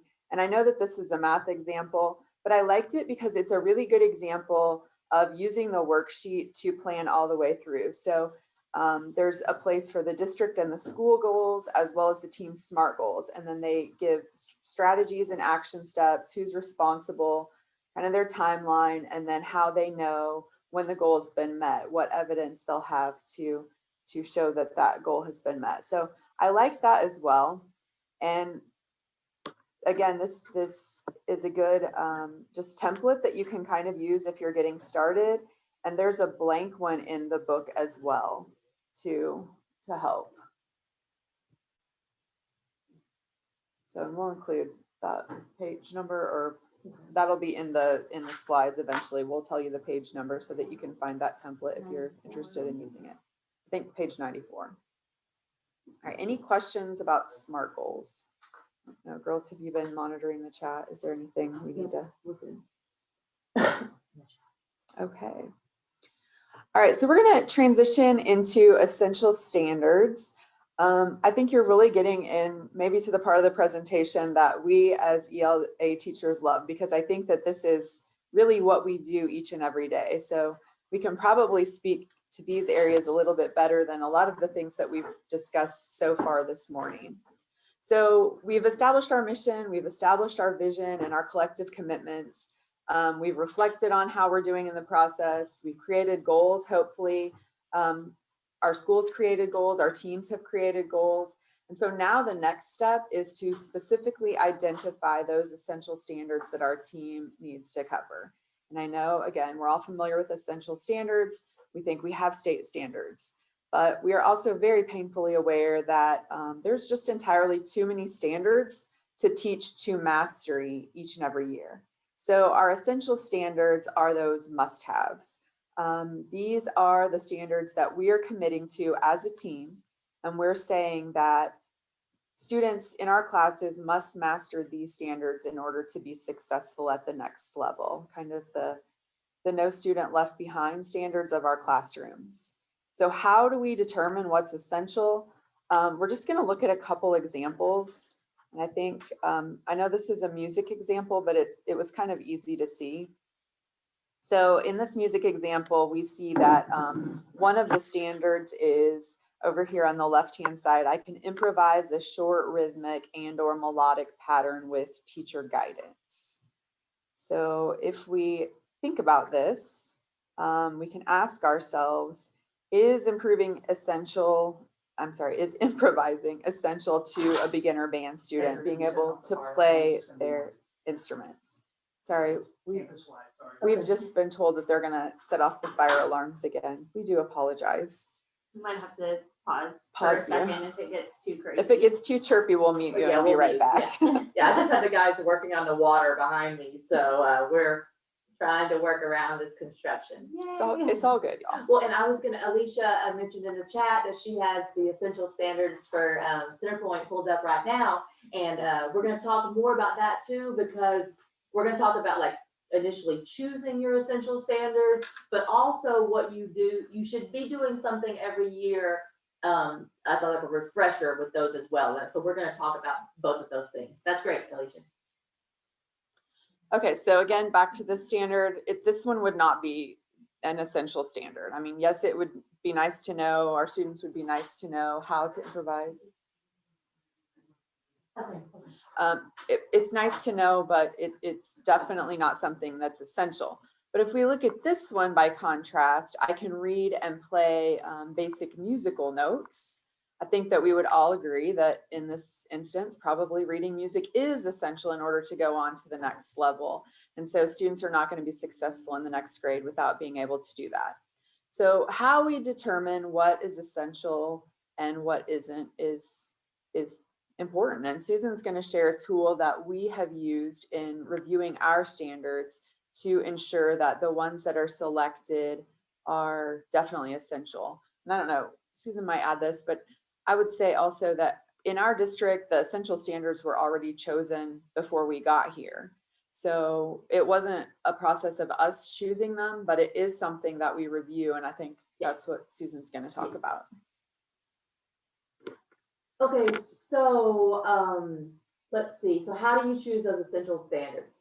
The first step is to align them to your teaching. So you kind of maybe look at your units of study and see what fits best where, I guess. But I think that next line is maybe just as important. All this has to be done before the rest of the work can be done. So it's good to do at the beginning of each year. So I don't know like how many people across the state are actually sitting down and choosing their essential standards. It might not be that many. I feel like most schools probably have those already. if you don't, and you're kind of at a loss as to where to go, I think there's plenty of schools around the state, Northside included, that you can go and look at the essential standards they have already picked and maybe kind of work from there. But we do like, so what we've been doing at Northside, because we've had our essential standards for a little while, is that at the beginning of every year, we just started this last year, but we review them.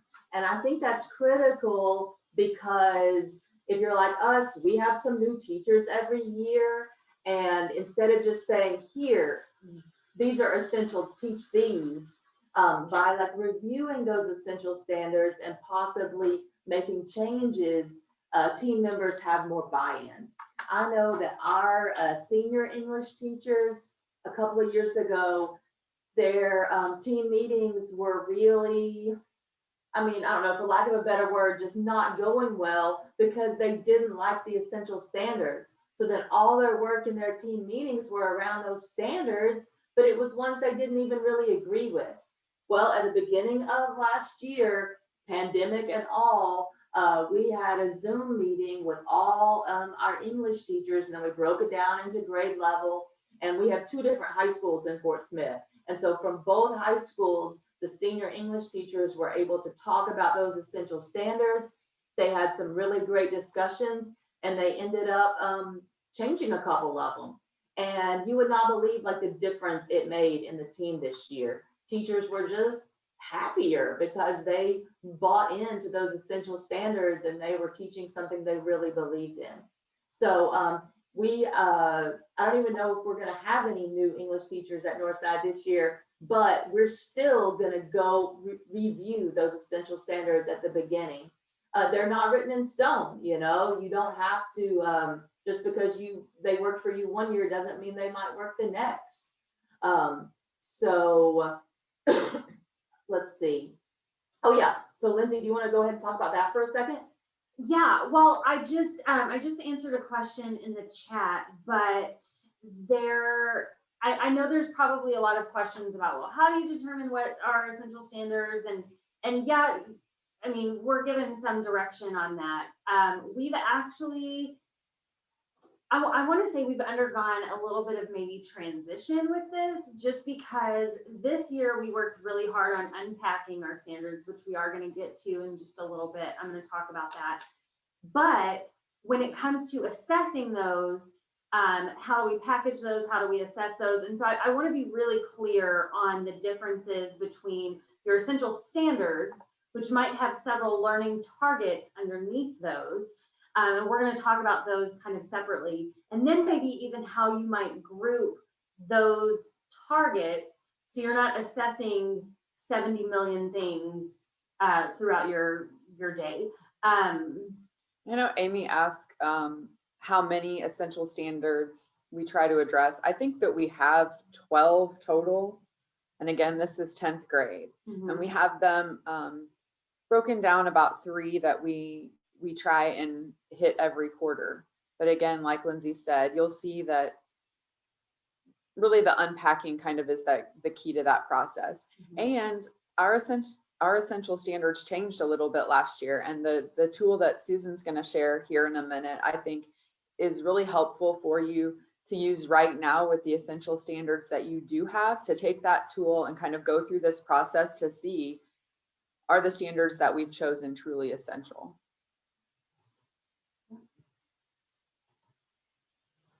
Okay, so when you're assessing your standards, this is what we use. It's the real criteria.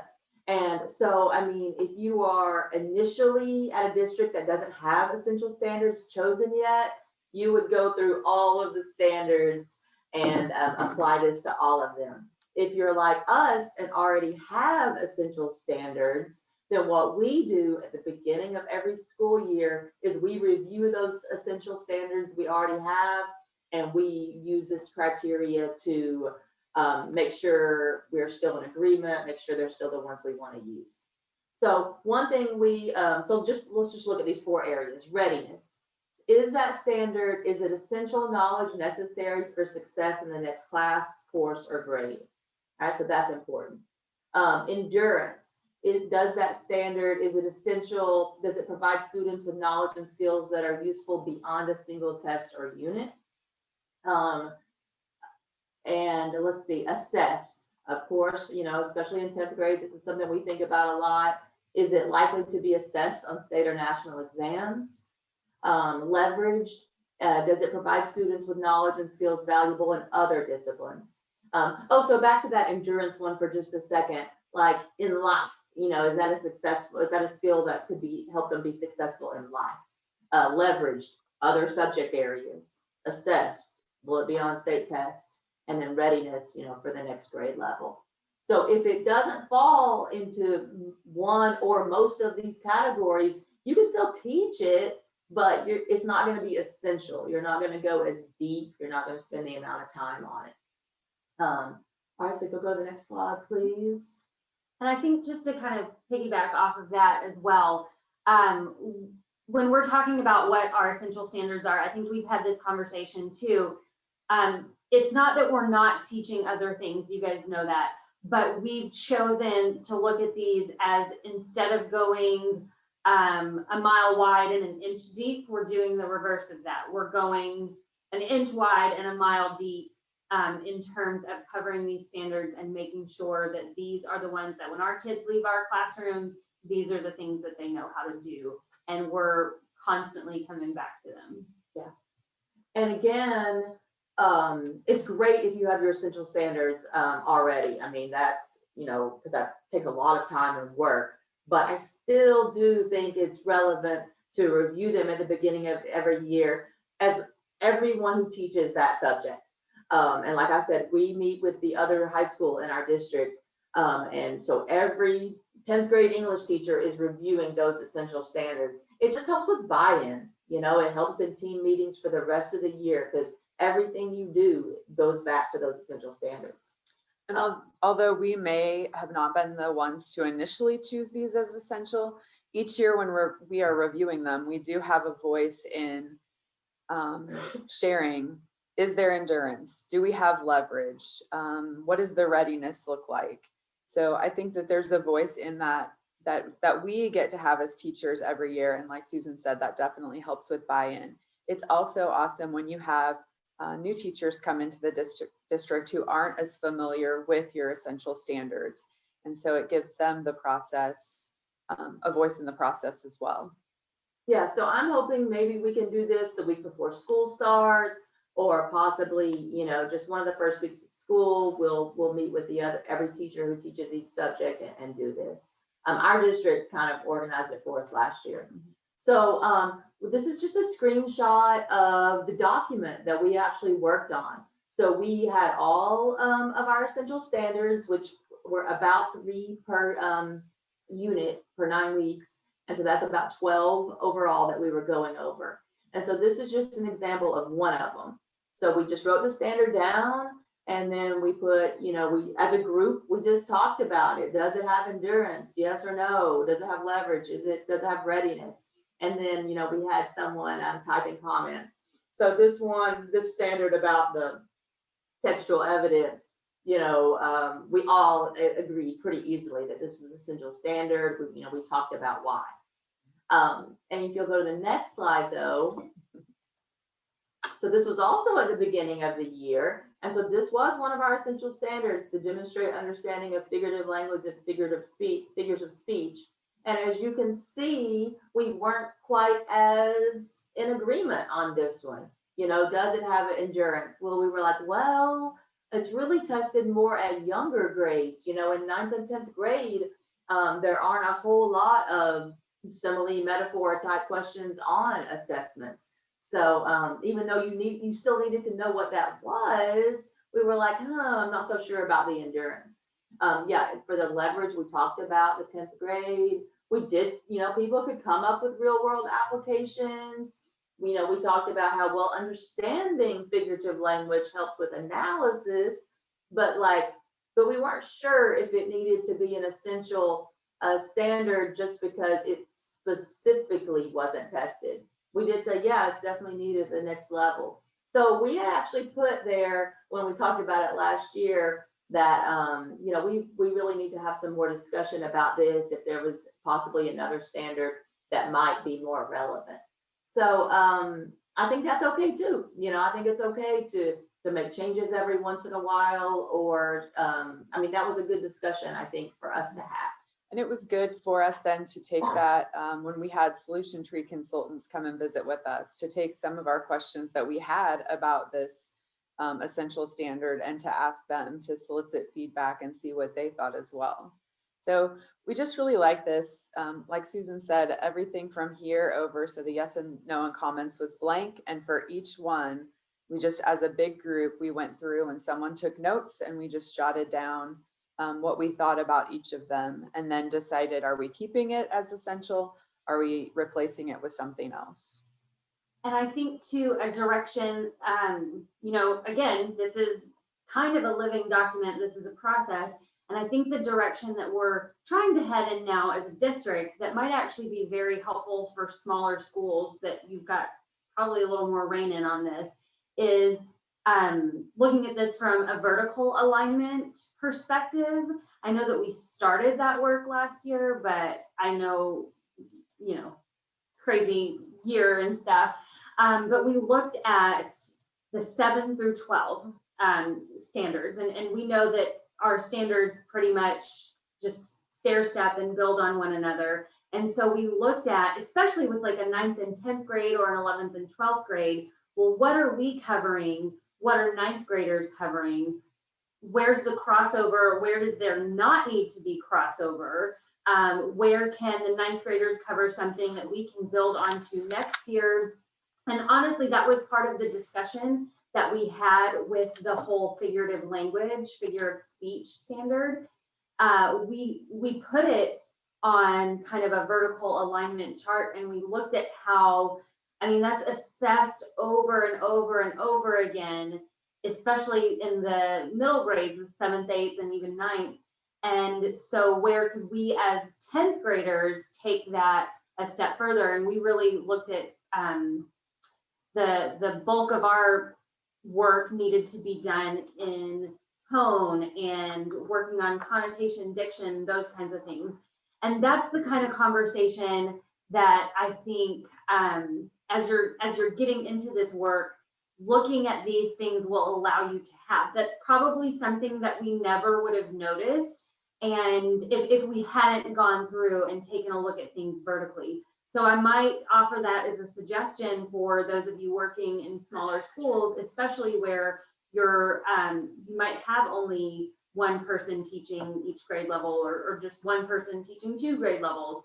That might be a great opportunity for you to do some vertical alignment and cut down on the number of standards that you feel like you need to focus on when you can look back at some sort of vertical alignment and recognize that, well, your 9th graders are covering this, so you can cover this as a 10th grader, and so on and so forth. Yeah, and we even in our when we had our whole grade level meetings about essential standards, we had like a district person who was knowledgeable about essential standards from other grades. So that was kind of interesting, because I remember one time we were discussing one standard and they were like, well, it looks like 3rd grade is the last time this was essential. You know, especially in literacy, since, you know, all of those standards kind of build on each other in ways that other subject areas might not. So that was really helpful for us, because we didn't have to keep looking back. And so we had a district person there helping us with that. So for just a second, I wanted to address, Stephen, your comment there. And Lindsay and Amy, y'all jump in if you have something to say here. So Stephen said that in Augusta, they selected one literary standard for our essential standard, and they're doing it school-wide. And then you'll pick another one next year. I think that's kind of cool to have a school-wide essential standard. But I do think the subject areas, the teams need to pick essential standards, because as you'll see this afternoon, that's where our, it's like CFAs, that's where what those are based on, because that's what you're saying. So essential standards for each subject matter you're saying this is what these students are gonna learn in this class. So, you know, American history, what do you want those kids to walk away knowing? You know, what is the absolute most important thing they have to know this year? That's what 10th grade English. You know, our 10th grade English essential standards are different than our 11th grade. There might be some overlap, but we're like, what do kids in 10th grade, what must they know? So I definitely think you would need more than one essential standard. I mean, as far as like a minimum and or a maximum, I think you can definitely have too many. We just kind of like to have 3 per unit, which our units end up being like 9 weeks worth. We've just found that really manageable. It's not like a magic number. You don't have to have that. It just, for us, it seems manageable and like it works. What do you guys think about that? I think, yes, it works because again, you're gonna see as we go through, there's a lot of work that you do with those. You're analyzing assessment data. And so many more than that, I think it ends up just being too overwhelming. Okay, so I see, wow, Stephen, you're in a really interesting setup. That's kind of cool. Less than 20 kids in each grade. Yeah. PLC team is basically most of the staff. And I think that that might come into, I mean, really all of this leads, they all lead in together. And so looking at like your SMART goals, like obviously your SMART goals probably led you into this. I'm assuming you took a look at maybe where some of your deficiencies were as far as like your Aspire data or something like that. That is a really cool thing. Yeah, and Lindsay, I was kind of thinking like you. To me, Stephen, your that one essential standard that y'all are thinking of for literacy, I think I would almost, you know, make that my SMART goal. Like, you know, where am I wanting to go?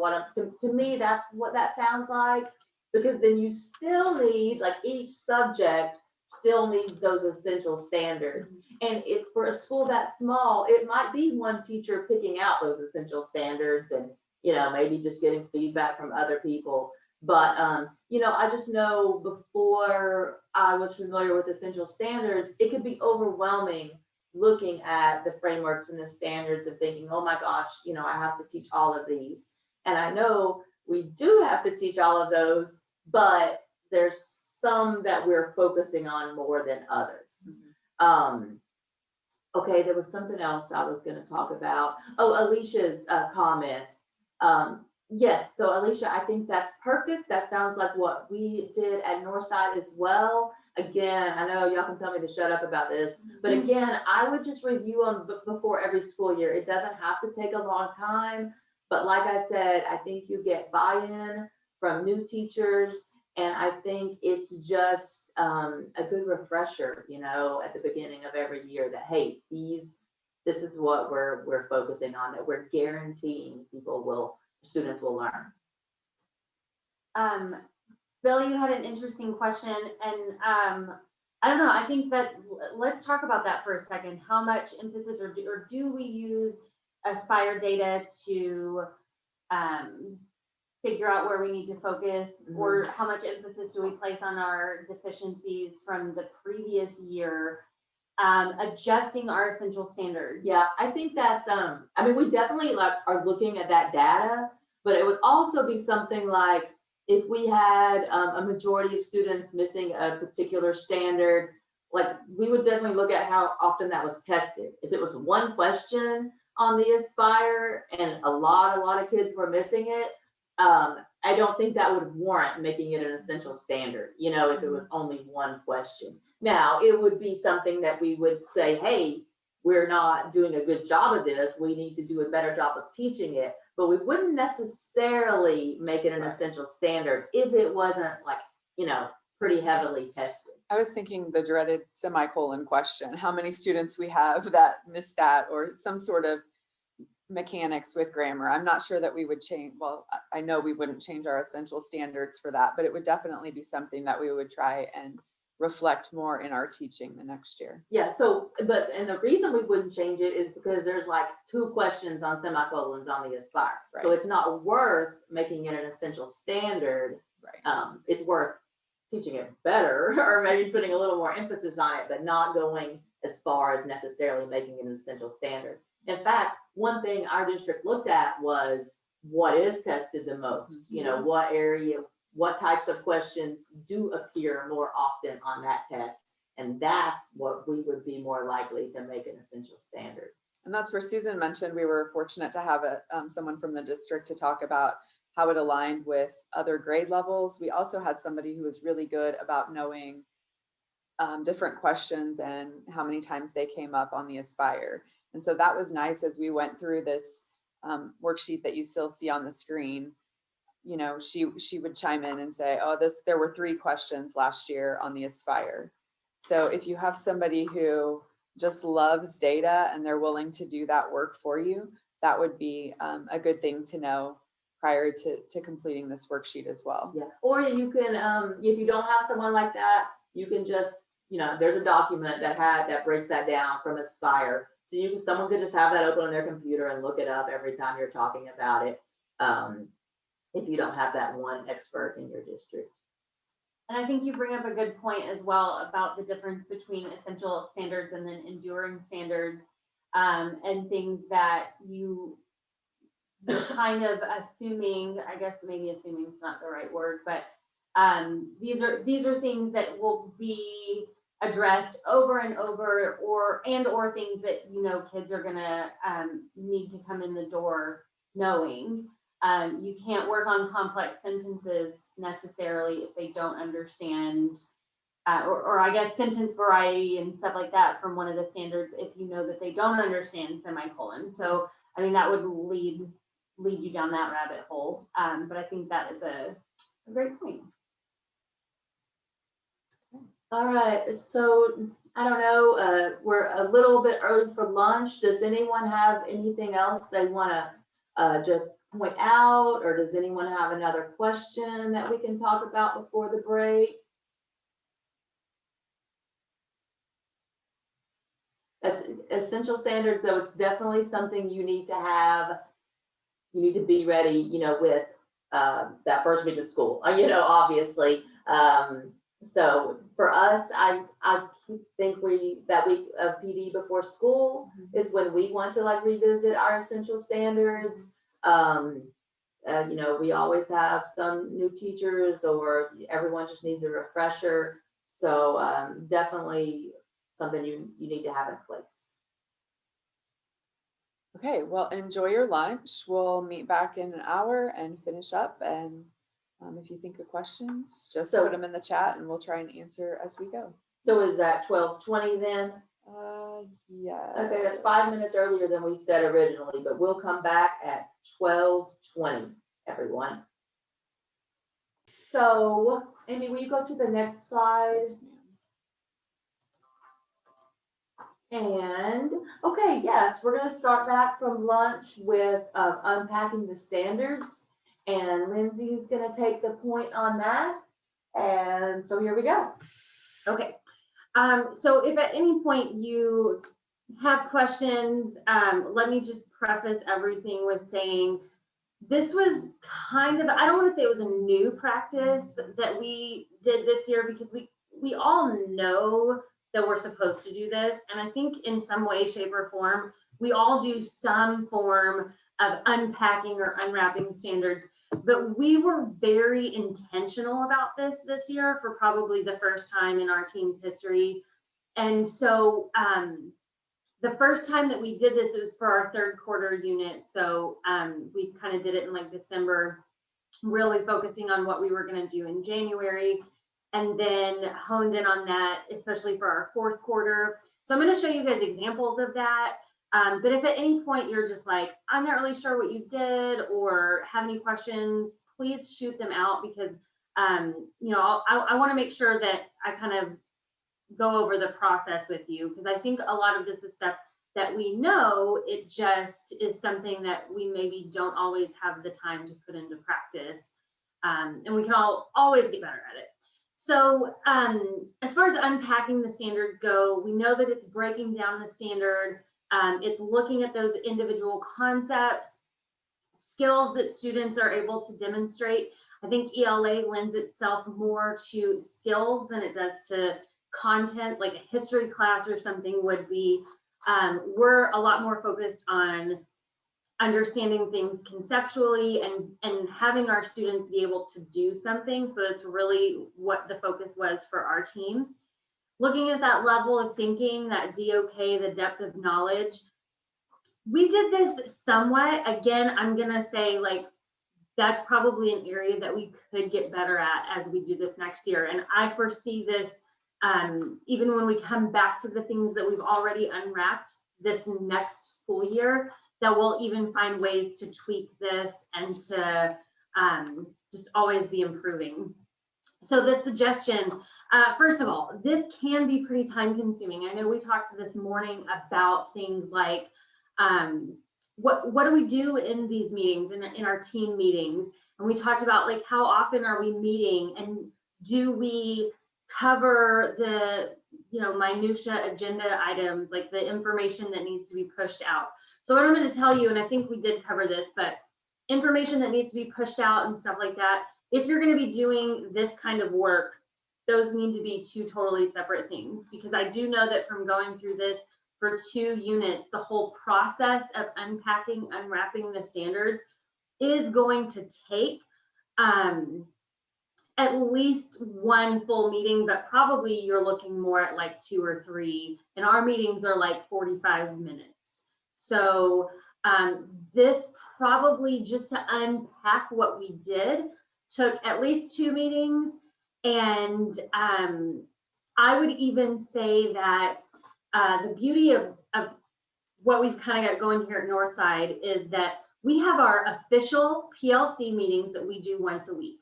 But this past year, it was myself and 2 other teachers that were the actual on-level 10th grade teachers.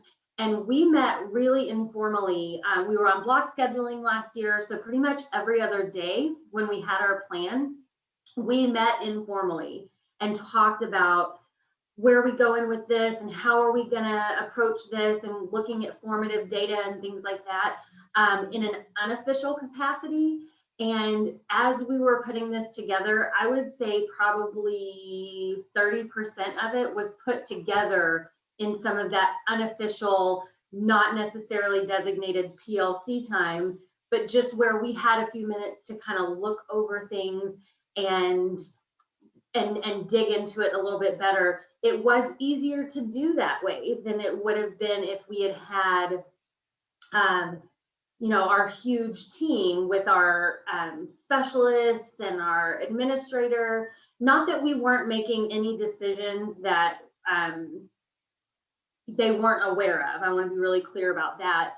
Everyone had access to the documents. We had a direction that we were headed, but it helped us to just, the 3 core teachers who were actually the ones teaching those things, to really dig into it sort of separately. And so I throw that out there so that way you kind of know what you're getting yourself into when you begin this process. Please don't think like this is something that is done in a 45-minute chunk of time, because that's kind of unreasonable. Definitely completing these before each unit. And I'll show you an example of kind of how we identified like vocabulary, definitions, prior skills. What are the things we want them coming into? What are maybe some of the foundations that we're going to need to lay before we can even crack into these? And again, I think that will, the way this document or the way that these things look now will probably change as we look at them in this coming year. So here is the book that I got everything from. It's Common Formative Assessments. I think we got this through Solution Tree as well. This was like, I'm the 10th grade on-level PLC leader. And so this was like the Bible to our group this last year when we began this process. So I highly recommend this one as well. We all know that regardless of what standards we're using or where we teach or whatever, we've got to know, we know that our standards are a set of concepts that the students need to know or understand, and then a set of skills that they've got to be able to perform. And I think that second part is really crucial for ELA. It's a set of skills, writing, reading, like all of the things. We're looking at some skills here. So what I'm going to do, I'm going to walk through kind of how we did this. Again, I think most of you are probably familiar with this process. If there's something that you're not sure about, just stop me and let me know. And I'll show you some of our work in progress documents. And I'm going to call them that because you'll even see that maybe there's pieces that look like they can be improved on, because I kind of look at it for our team as these are living documents that we're going to come back to each and every year. But step one, really focusing on identifying the skills. So we literally went through and had, I don't know, how long would you guys say it took us? Probably 15, 20 minutes just going through and circling the things that we know that students are going to be able to or need to be able to do, and underlining the words that are the focus of the standard, the nouns. So we really looked at verbs and nouns, and those verbs we highlighted in purple, and then the nouns, the things that they're actually going to need to focus on, we highlighted in blue. And again, we did this all in a Google Doc that we were all sharing and working on together in our meeting. That made it really helpful. So here's just one example, and I'll show you our full document here in just a second. So step 2 and 3, we're going to be mapping things out and analyzing our target. So this right here is an example of the document that we used. And in just a second, I'll show you guys a blank spreadsheet or a blank document as well, this tool that you guys can use as well. We really, I cannot restate this enough. We went through every little detail. So we started out with, okay, students will be able to analyze. Well, what does that really mean? And what does analysis look like? And we had those conversations. The second part of it is, and be able to, what are they looking at here? What are the skills that students need to demonstrate? And Amy, if you want to actually, let's go ahead and open that document. Number 3. Yeah, number 3, or even, yeah. No, I'll open mine on my end too, so I'm kind of going over all of it. Okay, so what will they know, or what will they be able to do? And I think we kind of flip-flopped those a little bit in this first section. Students will be able to analyze. What are they analyzing? Point of view, where, like in what context, how are they doing this? Where is that coming from? We got all this information out of the standards. We looked at that level of thinking. We didn't necessarily do depth of knowledge. We chose Bloom's instead, but in this column, and that's kind of what this book goes through as well, you can look at it from a depth of knowledge, like what's the level of thinking? Are you gonna look at depth of knowledge? Are you gonna look at Bloom's? Are you gonna look at something different? And we really, when we have these discussions about, well, what exactly does analysis look like? Then we determine that, well, we're also asking them to be evaluative. And having that conversation allowed us to kind of think back on like, well, how are we going to teach this? If we're just teaching analysis, that's one thing. But if we're teaching this from an evaluative perspective, that might look a little different. And you'll even see we had little conversations on the side and notes that we would write and things that we would kind of, oh, I had a question about this, or I was thinking about this. And so again, this was a collaborative living document. As we started going through each part, so, you know, we broke it down. We're analyzing point of view. We're analyzing perspective. We're analyzing cultural experiences. Those are 3 separate things. And so we identified we're going to be teaching a lot of stuff with this one little standard. I mean, it was kind of Pandora's box. Like once you start to open this up and look at specifically what am I being asked to do, and then as we started to have those conversations, we realized, well, there's some implied learning there as well. Things like, how are point of view and perspective different? How are they influenced by cultural experiences? just being able to identify point of view, because we realize this standard is operating off the knowledge that our students already recognize first person, third person, all of that. And so we realized that that needed to be probably some of the very beginning work that we needed to do in this standard. And we also recognized that in previous years, we had stopped at that second point of that implied learning targets. We had pretty much just stopped at identifying first person point of view or identifying third person point of view. We really didn't take it any step further into having students analyze, okay, well, if this had been written in third person as opposed to first person, how would that change? And then we recognized that that was actually the questions they were being asked on in testing. They weren't being asked to necessarily identify whether this was first person or third person. They were being asked to evaluate how things would change given the narrator. And so we realized right off the bat, wow, we've got to, do probably a couple of days worth of identifying and laying that groundwork. And then we need to move on and kind of step up our game a little bit. Connecting the point of view to the author's cultural experiences, analyzing that point of view, given the facts about the narrator, like just teaching kids how to recognize if it's using I, it's probably first person, and teaching some of those basic skills that were foundational in order for them to be able to access the standard. Through that, then I just want to make sure I'm not getting like crazy off topic. So we're still on like step 3, analyzing the target. We also had to take a look at the vocabulary. What vocabulary are we going to need for this? What are we going to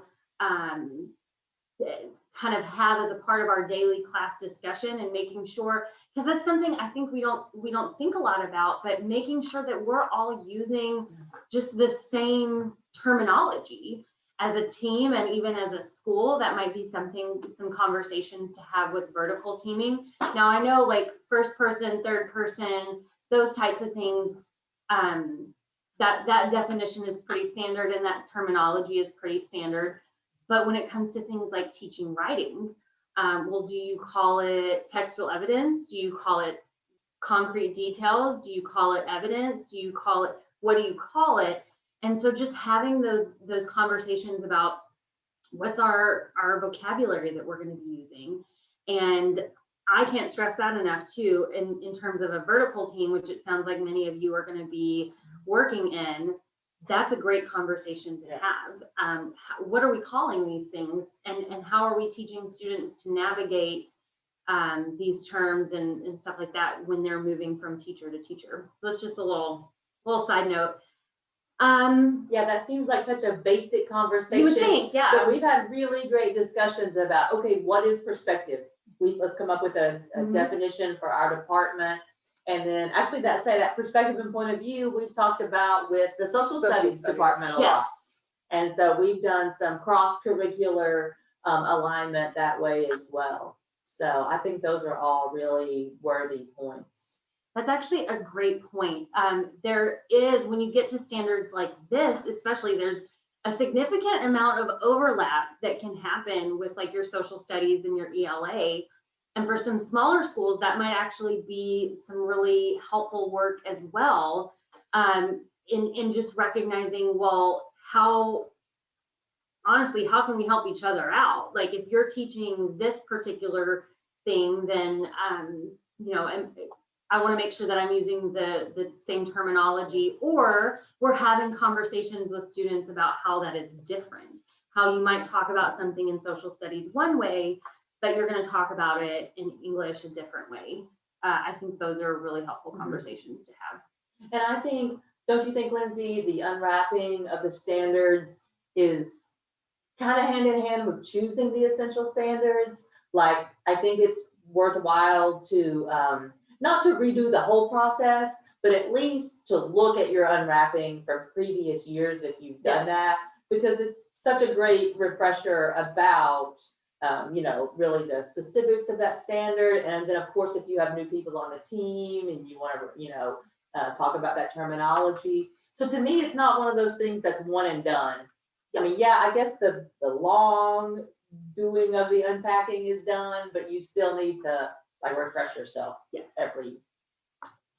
And I think too, I just want to scroll down and make sure, well, I'm looking in this document and I just want to point out that you can kind of see as we get to the bottom of this document, that there were places where we kind of, I don't want to say as we got better, But we were faster. as we got a little better. faster.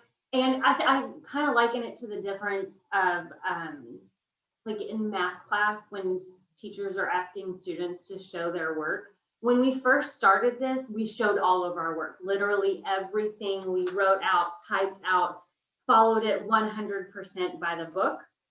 As we got a little faster at this, and I'll show you an example of that in our fourth quarter unit unwrapping, we did things a little differently. So Amy, if you want to open that one. It's Well, on and the slides other as thing I was well. gonna say too, and I think you said this, Lindsay, but since, especially if you're doing this for the first time, since it is time consuming, I would just do it at the beginning of every unit. Because if you sit down with your team and you want to unpack all of your essential standards, they'll want to rebel by I mean, it'll take a long time, you know? So I think doing it one unit at a time is much more manageable and everyone doesn't get sick of it. And it can be kind of an arduous process if you approach it that way, like we're gonna do all of them. Keep it simple. Keep it as simple as you possibly can. Start with your first 3. Give yourself room to practice. Maybe this first unit that you're about to do at the beginning of the year, maybe you just start with unwrapping. I'm going to show you some things in just a second with this, our fourth quarter, and it's going to look a lot more daunting. And I would not say start doing this way. This is one example of how our team approached it. And again, as we circle back into this new school year, we might even approach our first quarter unwrapping that we're getting ready to do even a little differently, because we recognized even in this process that maybe it was a little overkill. And I want to stress this too. There is no one way to do this. It's going to be what works best for your team and the needs that you have. Is it important to unwrap the standard and know all the things that are going to fall under that? Absolutely. Is it important to assess learning targets? Yes, and we will talk about that in just a little bit, because that's going to kind of, you'll see some examples of when we're talking about assessment in this document I'm going to show you. Okay, I don't want to get too off topic here. I feel like I'm kind of rambling, but so this was our fourth quarter. We had our students doing basically a research project, an argumentative research project. So I want to show you kind of how we modified things just a little bit. And we had our power standard, we had our focus standard of writing arguments to support claims. So then we kind of looked at, well, students will know, like, these are the concepts. Okay, arguments, claims, counterclaims, these are the big ones. We know that they're going to need to analyze arguments, they're going to need to support claims, they're going to need to use valid reasoning. So that was sort of the focus. We didn't spend a ton of time on that, because what we decided instead to spend our time focusing on for this fourth quarter is pulling out learning targets. And I believe I'm going to have Amy just bouncing back and forth here. I know it's on one of the slides. Yes. So we have a resource that I'll kind of go through in just a second with you guys as well. We got a lot of these I can statements in student-friendly language from a wiki page that one of our consultants showed us. So please do not think that we are this awesome and came up with every single one of these. We stole some of them, but that's okay. We really wanted to focus on these I can statements that are accessible to students, that we know our students know what they are being taught or what they're going to be expected to be able to do, and that this is what we're assessing. So that was our focus on breaking things apart in our fourth quarter. So what we did is we kind of pulled some of these from the WikiTeacher website, and then we looked at, you guys know these writing standards, they have several parts. We didn't do all the parts. you'll see down here in this yellow box, we did B, C, and D.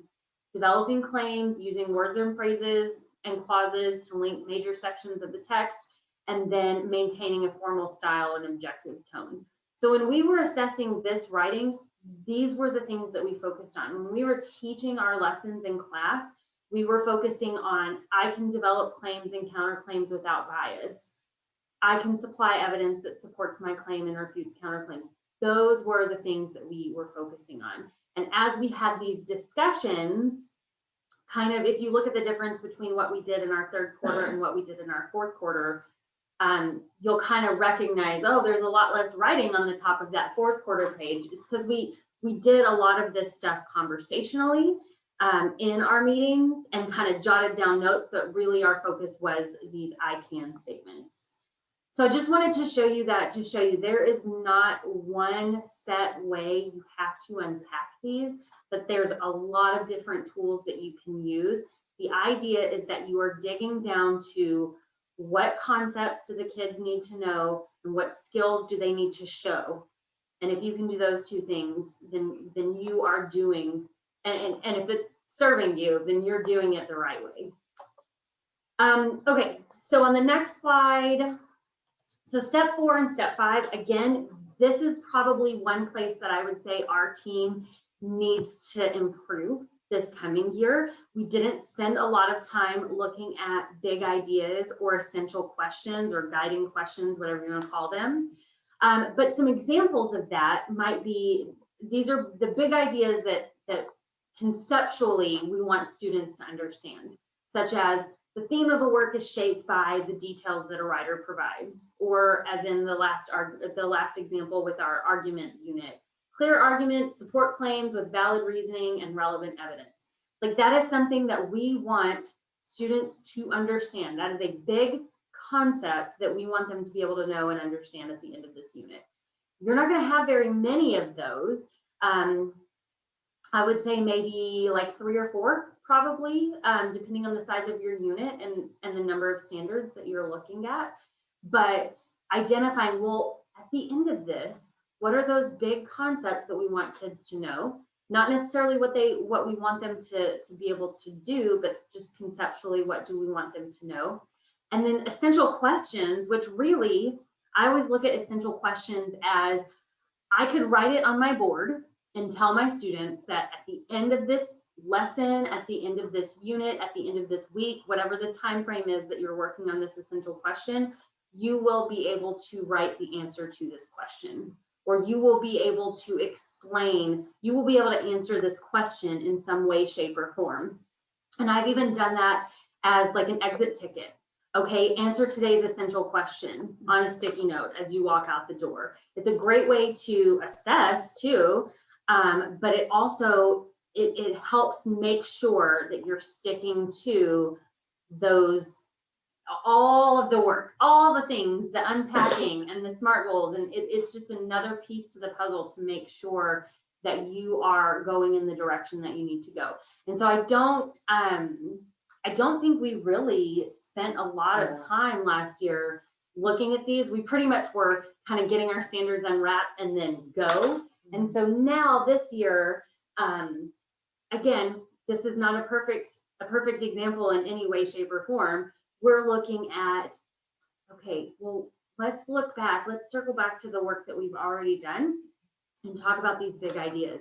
Let's write some essential questions that are going to be the guiding focus of our lessons.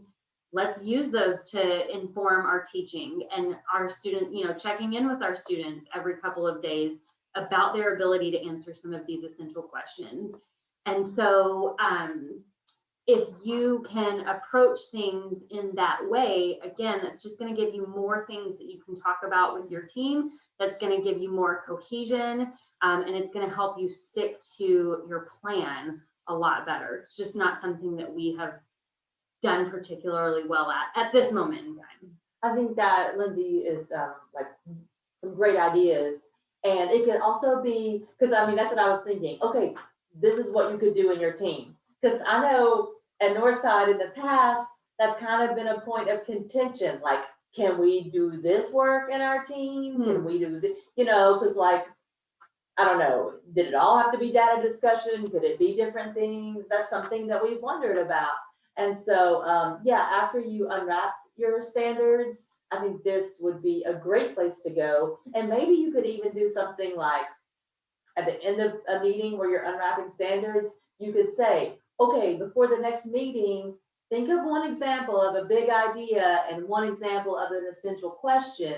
And that way, when you come in for your next meeting, you can all share your ideas and work from there. Instead of, like right now, if me and Lindsay and Amy were like, okay, what's a big idea for the unit? We might be like, we don't want Yeah. to waste time sitting there, just thinking or whatever.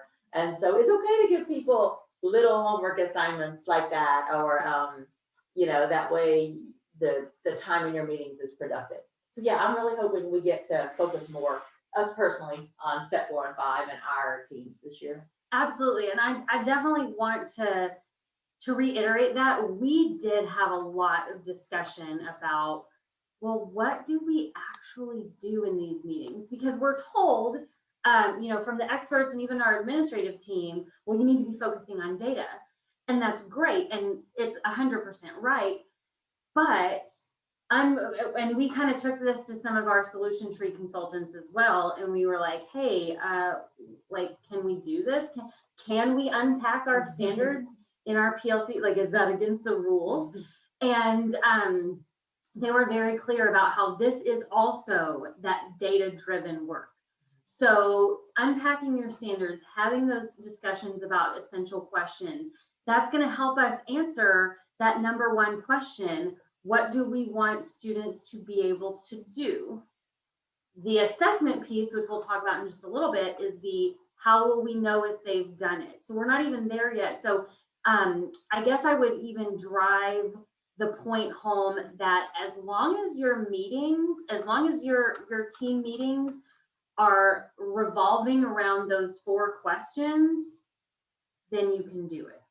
If you are unpacking your standards, if you're having questions or discussions about your essential questions, the direction that your curriculum is headed, those types of things, those are all well and valid and good things. And also, I like that you brought that up, Susan, about having, a little bit of homework or something. We always end our meetings with next steps and what are we all committing to bring with us to our next meeting. And so that is going to be crucial in this process, because we several times would have to stop and say, okay, well, what are we all bringing with us next time? Could you bring in, everybody bring your idea in of what do you think based on this standard that we talked about today is going to be the skills that students will need to have before they access this. So kind of like we recognize they needed to identify point of view or whatever it is. That I think that's going to be really crucial, because you will not be able to do this entire process all together in one meeting. You're going to have to stretch it out. So parceling out some of that ownership. This should not be one person's job. This unpacking thing should not land on the shoulders of just one person. If it does, you're probably doing it wrong. So making sure that you're just including all of that buy-in from all of your team members, and making sure no one person shoulders it all is probably going to be really helpful as well. So on the next slide, we've got a few examples, and I'll have Amy open those, and you guys will have access to these later on today, I guess. I'm not quite sure, but you will have access to these. So these are our blank unpacking worksheet. This is just kind of the first tool that we worked off of, had it as a Google Doc, and then worked with it as needed. It's pretty self-explanatory, but this we took directly from our Common Formative Assessments book. The next one is our example of our 3rd quarter unit, where I feel like, I don't want to say we overdid it. I don't think we overdid it, but we just were very intentional about including each individual piece. And then the next link that's on here is the Wiki Teacher page, and we can kind of walk through that for a second. If you've never seen this before, it is amazing. I think you have to log in. You do have to log in, and it's free though. So Yes. you'd have to create an account, but it is free. Still thinking. Okay. Okay. If we can't access it, then we might, there we go. I had to scroll down on mine, so like, is your login preloaded? Oh, yeah. Okay. So on the pull down menu at the top, unwrap standards, you can click on that and it will give you work that other teachers have already done. Granted, this comes out of Clark County in Nevada. So it's really focused on just Common Core, but I mean, it's lockstep what we're all doing. Can you get on there in an advanced scroll? Can you hover over the list? Oh, I had to zoom out on mine just a Oh, little okay. bit. You're gonna see all the kinks of this website as well, because sometimes, I mean, it's a great resource, but sometimes it's a little wonky. There. Did it let you? Yeah. Okay. So we'll do 9 and 10. Yes, yeah. So 9 and 10, when you look at that, if you just, whatever standard you happen to be working on, you'll see in just a second as it comes up. You can click on whatever, like this one is the particular point of view, 10 points or 9 and 10.6, but it gives you learning targets, student-friendly learning targets. That's where we stole a lot of our stuff from. It will help you with that vocabulary. Not every single standard has all of these pieces. This is one that has quite a bit. It gives you essential questions and big ideas on some of them. And you might look at this like we did and go, well, that's good. I think I want to change it a little bit and make it your own. That's fine. But it gives you a great place to start, especially if you're brand new to this process and you're like, I don't really know. I'd like to see an example. This is a great jumping off point. One of our consultants showed this to us, and I think we've used it, I don't know, like a million times since. So that it's wikiteacher.com. And I don't know if you want to put that in the chat or not. Speaking of chat, I'm going to take a look at. One question. Oh, that's a great idea. One question that you think everyone has that you can answer, and one question you have that you can't answer. That's a great way to come into some of your data meetings for sure. I think that anytime you can give people the space to kind of go off and think about that and reflect on what has happened in your team collaborative time, and bring that back into the meeting is going to be so helpful. I don't know about you guys, but I am not necessarily someone that can think on my toes in that 45-minute block of time. So I do appreciate having the space and the direction to say, okay, focus on this one thing and come in with what this one thing, this one question, or this one task completed. Plus, if you're brand new to this, that's also going to, I don't want to say train your teachers, but for lack of a better term, I'll say train your teachers to be prepared to Yes. come into these meetings with things. Like, you need to come in with data. You need to come in with an idea, or you've got to contribute something. You will get out of these what you put into them. So if you come into these meetings, this collaborative team time to just soak up things like a sponge, you're probably going to miss out on a lot. It's the same thing. Yes, conditioning. That's the word I was looking for, Billy. Conditioning them to collaborate. That is 100% right. Yeah, you're going to get what you put in. So conditioning them to collaborate. Okay, so talking about learning targets, I showed you the kid-friendly I can statements. These are what students need to be able to do at the end of the unit. This is very important. They need to be measurable and they need to be monitored. This next slide here, so it does have the I can statements. I don't know, it's really small. I don't know if you guys can see that very well. But what I especially like about this example is not only does it give the I can statement kind of the whole, but also what does it look like at each level? What does it look like at the accomplished level or the advanced level? Side note here, when we're talking about vocabulary, I just want to kind of kick it back to that conversation we had a few minutes ago about making sure you're using the same vocabulary. Using the same vocabulary in your rubrics and your scales as you're assessing is huge as well. So our terminology is proficient, advanced. Help me out here, I'm drawing a blank. What were the other ones that we had? Like, was it? We had like close to proficient. It was almost Near proficient, close to proficient. proficient, something near proficient. Nearing proficiency. Nearing proficiency. You can tell we have We've not had had summer. these conversations in a while. We have summer brains. But yeah, we had conversations even on how we're labeling this stuff with students and how we're looking at, so when we tell them, well, you're proficient, they understand what that means. Or when we tell them you're near proficiency, and we're all using that same terminology. So they don't have to make this collaboration in their heads of like, well, if it's advanced in this class, but she says mastery in this class, and she says, we have a clear picture there. So these I can statements, I think, okay, I want to show you guys an example. So I'm going to have Amy go back a couple of slides to that Unit 4 document, English 10, Quarter 4. Mhm. Go ahead and open that, and I'm going to show you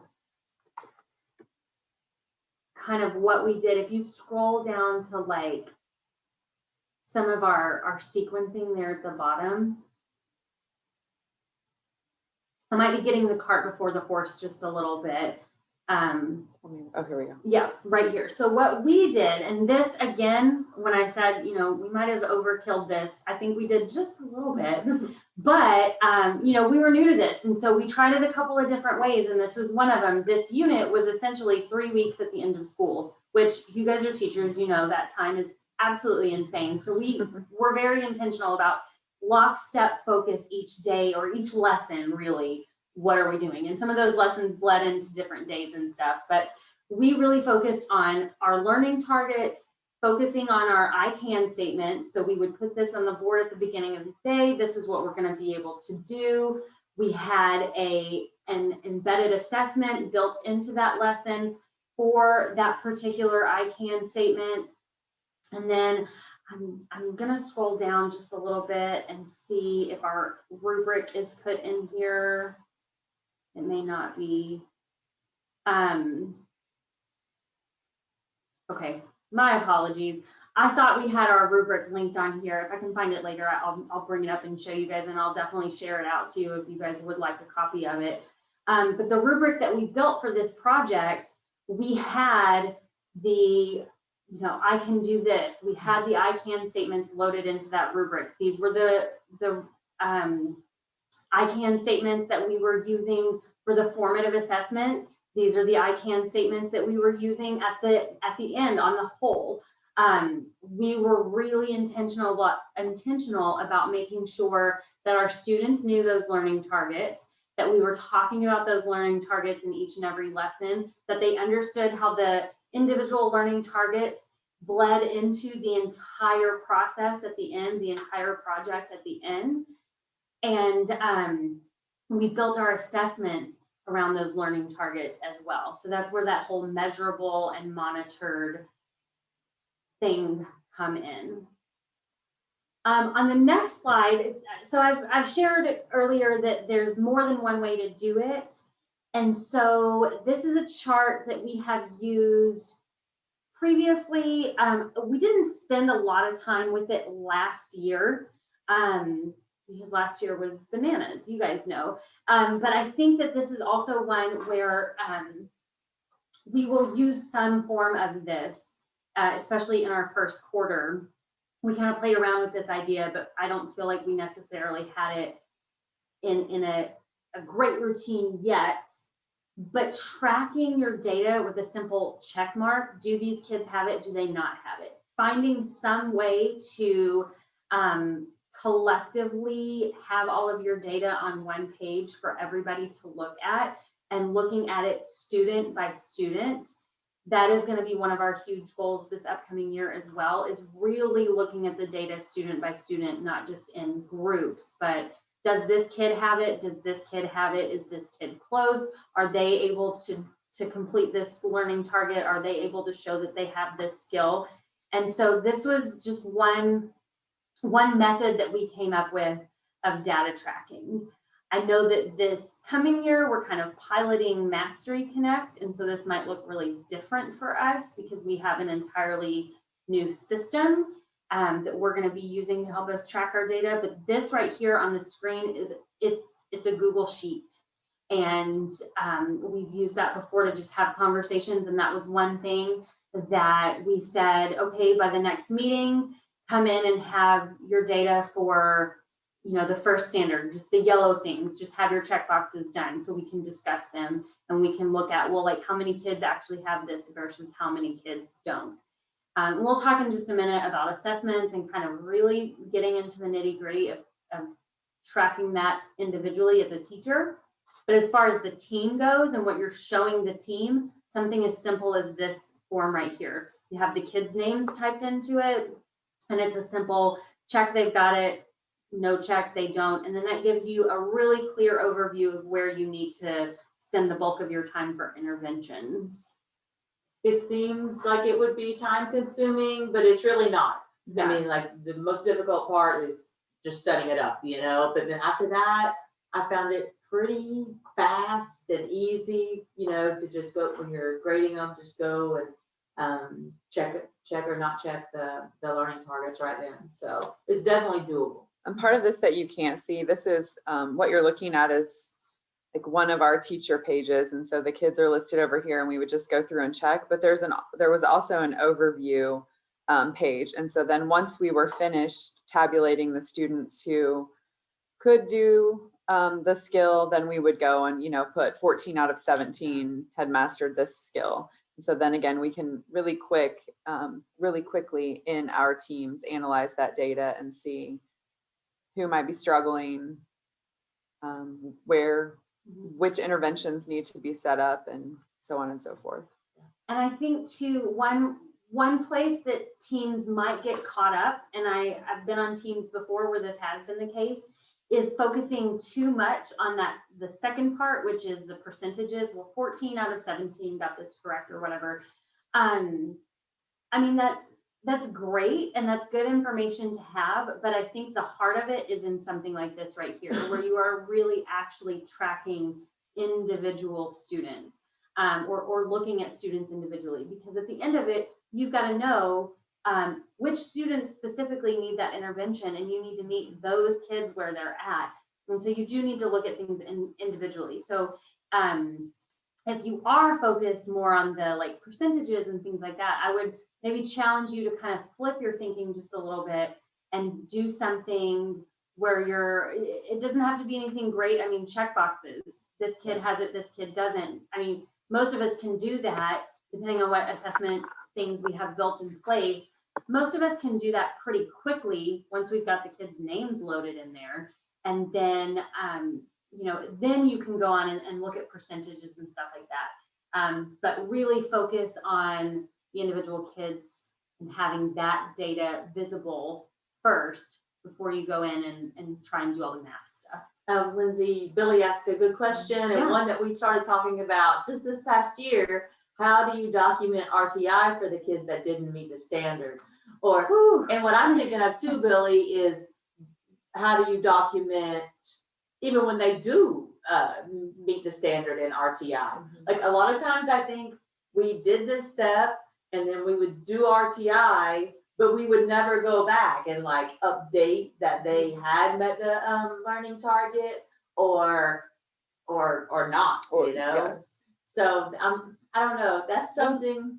One thing that I remember that we talked about was at the end, and this might come up when we talk about RTI here in a few minutes, it can be something as simple as just an exit ticket at the end of your RTI session. So have the kids take another quick assessment at the end to see, you know, which of those students got it at that point and which didn't.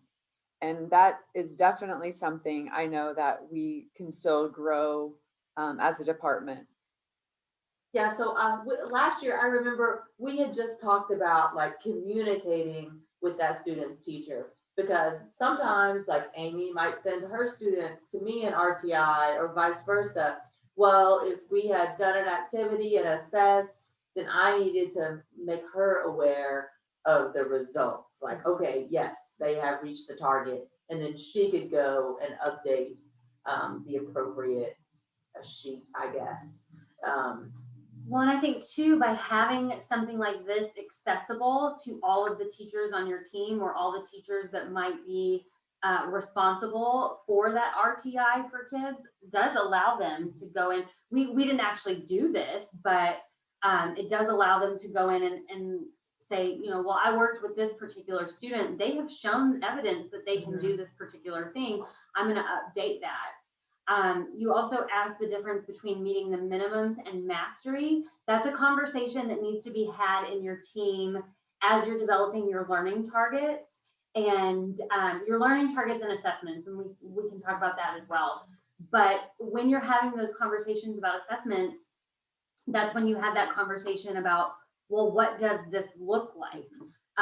Because we have also done some work this year, kind of overhauling many of our assessments to not just be multiple choice, 5 question, the stuff that was kind of created at a district level for us was handed to us as like these multiple choice questions. And we recognize that doesn't give us a lot of data. That doesn't tell it. Just because a kid can answer some questions correctly, that doesn't necessarily tell us if they've met that learning target.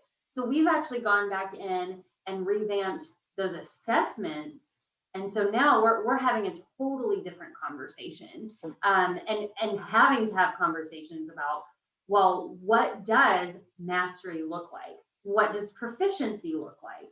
And the difference is, you know, your kids who are proficient in mastery, they're going to be those kids that can go into some sort of enrichment. Mm-hmm. And then your kids who are, you know, you're going to treat those all differently, but you have to have that conversation from the get-go about learning targets and assessment and what that criteria is going to be. And that's going to be set by you and your team.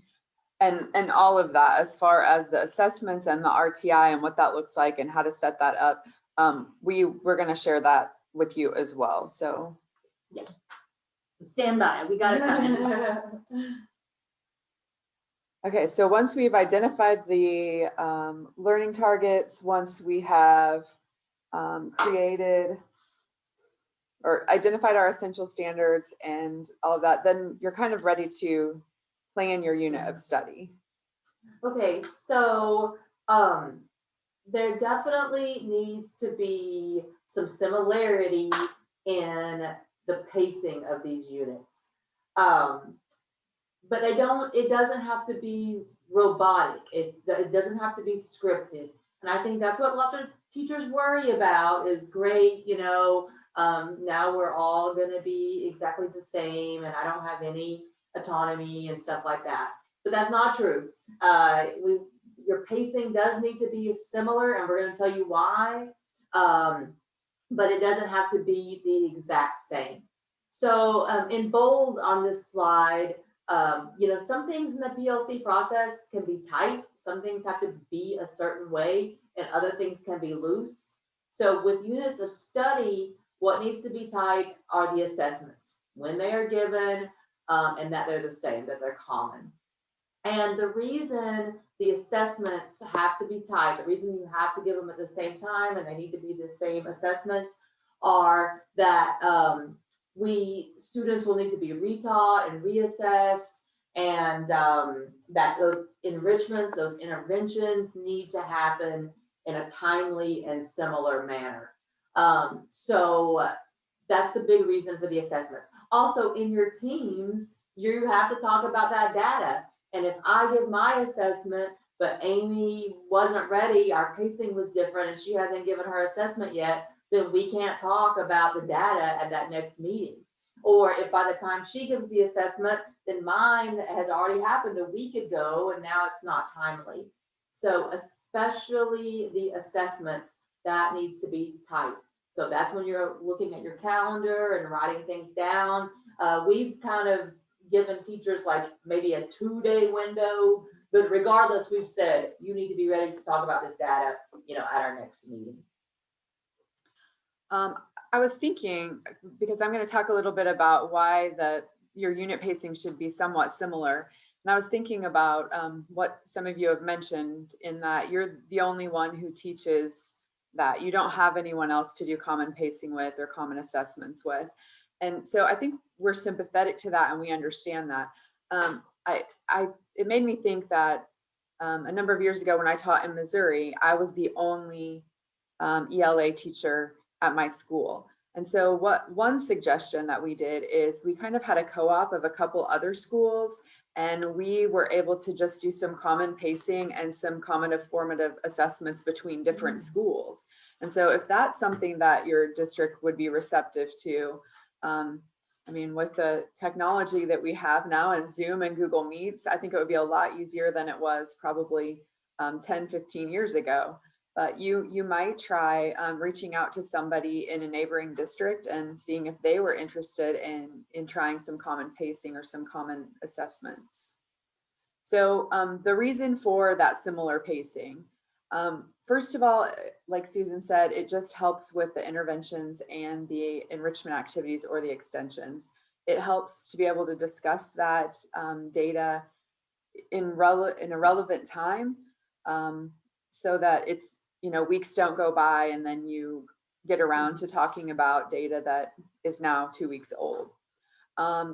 Hopefully you're also sharing resources and ideas, and we're going to discuss that a little bit later. But ensuring the similar pacing means that one teacher isn't in completely different unit from the rest of the team. I think pacing also allows us to answer the question, what are we going to do if students get it? And what are we going to do if students don't get it? So similar pacing means we're able to be proactive and not reactive as a team. And because we're strategically building in those frequent opportunities for assessment.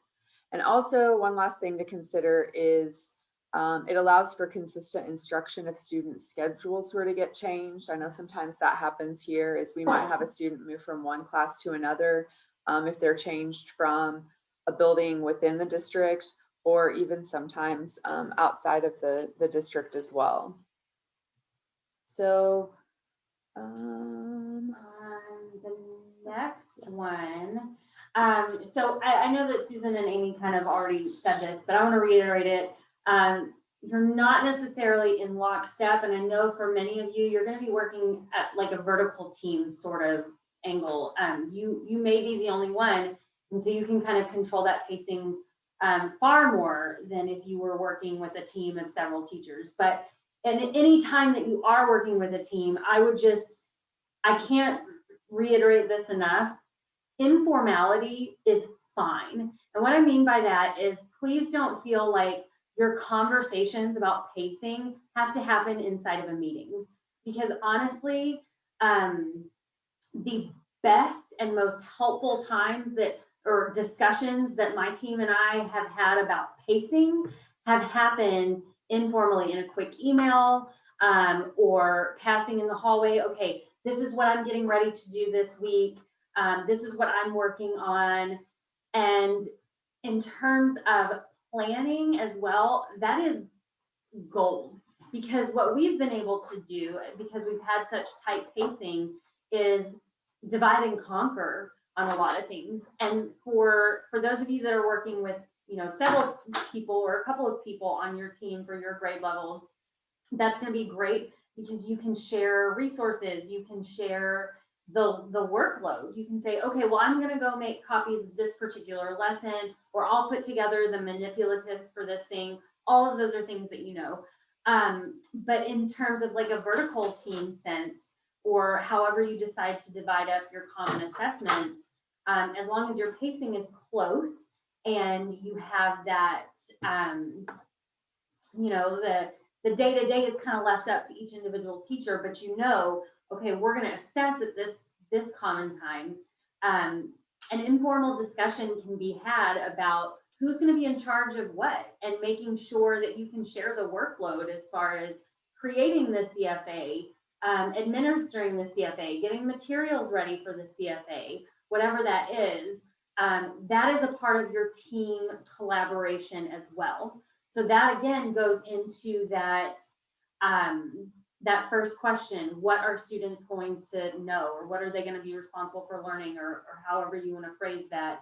These conversations about pacing fall under that. So they can, and it's a worthy thing to happen in a formal meeting, but please understand it doesn't have to be formal. It can be an informal conversation as well.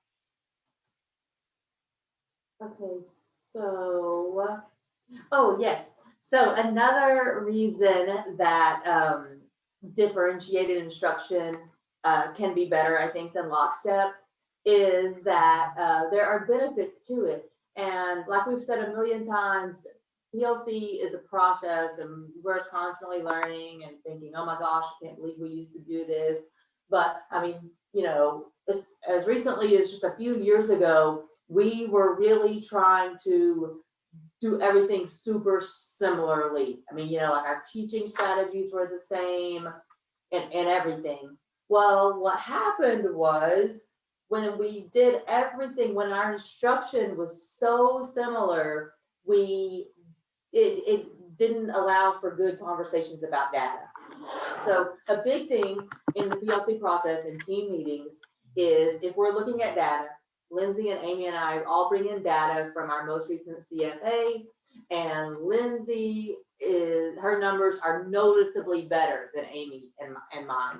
Well, if we're all teaching using the exact same strategies, we can't really figure out why our students did better than ours. So, you know, my students did poorly, yours did great. What did you do? Well, if you all teach the same, then you can't ever figure that out. So that's what's really cool and powerful about professional learning communities, is that we're all different teachers. We all have different strategies that we use from time to time.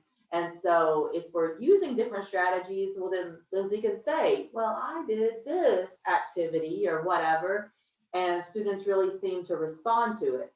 And then Amy and I can say, oh, great, you know, now we're going to go back and try that. So that's been, I think, a thing that we've all like embraced, and it's been cool. And that way teachers don't feel scared maybe like to try their own thing or to try a different strategy, because it does allow for those really good conversations in your team meetings about you know, what you did, how that worked and how that was successful.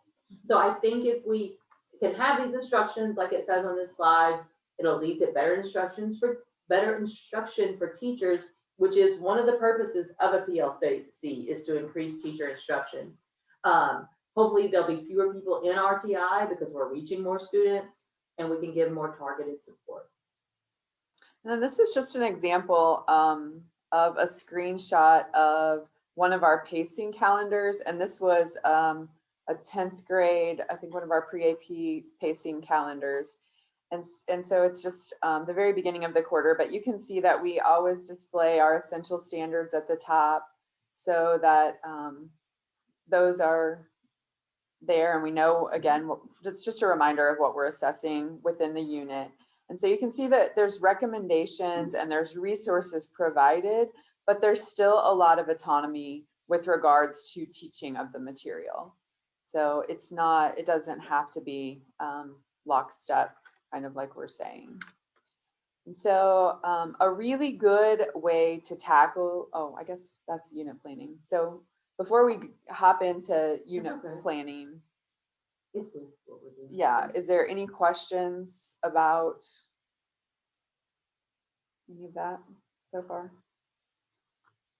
I think we're good maybe, and we're 20 minutes from our next break, Yes. just letting you guys know. So we're just going to power through. So a really good way to tackle unit planning is just to start with the end in mind, or probably you've heard it referred to as backwards planning, but just some things to consider. Ensure that you have your essential standards and learning targets first. So that's kind of why we've gone over those in that order. We hope this is all making sense how it fits together. And then creating your summative assessments and your projects before you create your CFAs. And we're gonna show a little bit of that here in a couple minutes. And then once your assessments have been made, you will know how long you need to teach the unit overall. So plan approximately how many days you think each unit will take, and try and stick to that plan, but also be flexible. I know it says flex days are okay, but I know that maybe we've built in a couple reading days if we have book projects, just things that if we need to adjust the schedule here or there, we just keep in conversation about that. Yay, Right, assessment. assessments. Here we go. So, one of the components of unit planning is assessment building. So I guess first it's important kind of to talk about what a CFA is not. I think maybe that's easier than starting with what it is. So some things that a CFA is not. So it is not a long 1 to 2 page reading passage with a long set of questions. It's not just random questions on many skills or questions covering content, like what was Stanley's cat's name? It's not AR tests. Yes, I said it. AR tests are not CFAs. And it's not Common Lit or ReadWorks or any of those other programs that have reading passages with questions. So those are not CFAs, I'm sorry, even if everyone does agree to do it. So what are CFAs? Well, they should be brief and focused. It should be some sort of activity, an exit ticket, a drawing, a game, quiz, something that covers one targeted element from one skill that can be graded very quickly. It should be designed or approved in advance of instruction by the whole team. And I also wanted to mention just a few things about this. I would really, really encourage your teams to actually take the assessments yourself before you ever give them to your students as part of the unit planning process. It's going to help with a number of things. First of all, validity. It helps to ensure that validity, as well as the test is understood the same by all people. I know that we've taken a test before and our interpretation of how the question was written has varied among team members. So actually answer and discuss those multiple choice questions. Actually write short answers out. And then once you've designed the test you think you've intended, I would encourage you to team grade some of your students' work for consistency, at least a few, just so that you know you're kind of all looking for the same thing. I think this is especially important for ELA because we are a very subjective subject. And so because many of our answers are subjective and we're not like math where there's always just one right answer, I think it's important just to grade a few students' assessments together to ensure that consistency, almost as though you're calibrating your grading across the board. Yeah, I've been obsessed with this lately, like, because I mean, I have taken some of our assessments before, you know, when we're doing the planning stages, and I'll miss like 3 out of 5 questions. And I'm like, wait a minute, if I'm missing 3 out of 5 questions, I don't think we can give this to students, you know? So it's just kind of been eye-opening. Or on the short answers, you know, maybe I'm not able to answer the question unless I write like 10 sentences, and that's not what I envisioned the students were writing. So it's time consuming, but I think it is so worth it to sit down and take that test, that assessment, you know, all your teachers on their own. And I think you can have some really great discussions then. Mm-hmm. Again, that it's administered in close proximity by all the instructors who are on the team. So somebody's not giving it 2 weeks ahead or behind of someone else. And that finally, again, it's data driven. So that data is so important.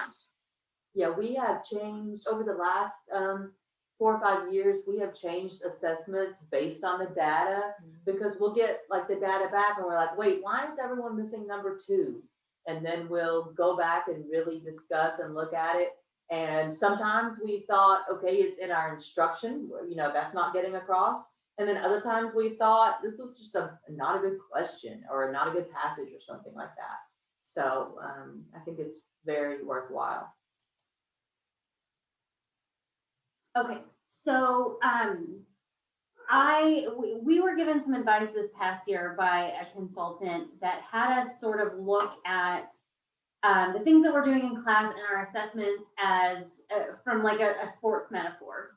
So, in sports, you have practices, you've got scrimmages, you've got games, and your practices, those are just going to be like in-class activities or things that, you know, kids are figuring out in group work or whatever. Those are not CFAs. I mean, this should be a given, but group work is not a CFA. CFAs will be like your scrimmage. So this is like a practice that should mirror very close to what they're going to be doing at the end, like a CSA, whatever their summative task is going to be. This should mirror what that is. And so one thing that you can do is create a pretest that kind of gives you a level playing field. It's going to give you a place for your data to start. And so you can really look at from that point of view. Yes, we want it to inform our teaching. We absolutely want it to inform how deep we might need to go, or maybe how we need to differentiate within our classes. We are really lucky that we have RTI time built into our pretty much everyday schedule. But we know that's a unique thing. And so, you know, differentiating within the classroom is huge. So as a team, you're going to decide, okay, like what is going to be taught first? How are we going to approach this information? Looking at our pretest, in what order are we going to assess these learning targets? Your CFA is only going to focus on that one learning target. As far as a pretest goes, I would say, you know, if you're going to do it at the beginning of a unit, it can have several of your learning targets on one pretest. You'll need to kind of look at that data individually as you're considering it in your teams, maybe to inform your instruction for that unit. But your CFAs, it's very important that those focus on one learning target. That is because that is the skill, that's the thing that you need them to be able to do. So it, again, is important to have that conversation about pacing. In what order are we teaching these learning targets? How are we approaching these learning targets? How are we assessing these learning targets? Those are going to be really important as well. But to keep that in mind, your CFA is like a scrimmage. And so that doesn't even necessarily necessarily have to be something that goes into the grade book. That's a whole different can of worms. And again, that's like, oh, I said the G word, the grade book. But it's a scrimmage. It should mirror what they're going to be tested on at the end. But this is actually a tool that you're using to inform your instruction, and also a tool that you're using to inform students of where they are on this learning spectrum. And so making sure that those CFAs are about one learning target and pre-testing them in some way so that you've got a place to start with your data. You've got something to look at to inform your instruction and really figure out in your classroom, how do you need to divide things? How do you need to differentiate? Okay, so did I cover everything on that slide? I think yes. Okay. So now looking at assessments and taking a look at one of the very first things that we cover at the beginning of the year, one of our, I guess in our unit 1, is theme and digging into theme. And so we have to kind of have some conversations about what's being done in class. Like everything is driving to that learning target. Everything is going towards that. The beginning of the year, we're reading a book together as a class. And so we're going to have that conversation about theme in different ways through different chapters and through looking at the character and all of those things. But our questions that we will come up with are things like, well, what is a theme? You know, making sure that we have a working definition. How is that different from summary? That's actually where we start, is just being able to summarize and then talk and kind of leading that summary conversation into theme. Then talking about universal. What does that mean? Breaking out that language and figuring out what does that look like. And then actually putting that skill into practice. So there are many, many things that are done within that one standard, that one skill, and breaking that into assessments is really important. So we might give a pre-test, like as a bell work or something at the very beginning of the class with those simple questions. It doesn't have to be anything super crazy. It's really general and gives you an opportunity to see where are the kids even at. I don't know if we said this earlier, if I just said this in my head, but a lot of our problems with CFAs sometimes is that we hand out multiple choice and we get numbers back and we extrapolate the data and blah, blah, blah. That doesn't tell us a whole lot, honestly. You need to give kids an opportunity to really show their learning, and you're not going to be able to do that with multiple choice questions unless that multiple choice question might be followed up with something like, why did you choose this as your answer, or something. You need, your CFAs need to have an opportunity for students to show you specifically what they know and justify their answers in some way, shape, or form. So this is a great tool just at the very beginning. Throw those essential questions into a document and see where the kids are from the beginning. And that gives you a great discussion to have with your team. Okay, where do we go from here? What do we maybe, it can also inform your pacing as well. How much time do we need to spend on this? If we're recognizing that most of our kids have a working definition of theme, well, then we don't need to spend a week on it. But they may have no idea what the difference between theme and summary is. So then you know there's the bulk of where your time needs to be spent. It's not that you don't need to cover what is theme, because if you've already identified that as something that you've unpacked from one of your standards, well then yeah, you definitely need to bring that in. But that could be something that you bring in as a mini lesson on the very first day and then you move on. It doesn't need to be something that is spent, has a lot of time spent on it.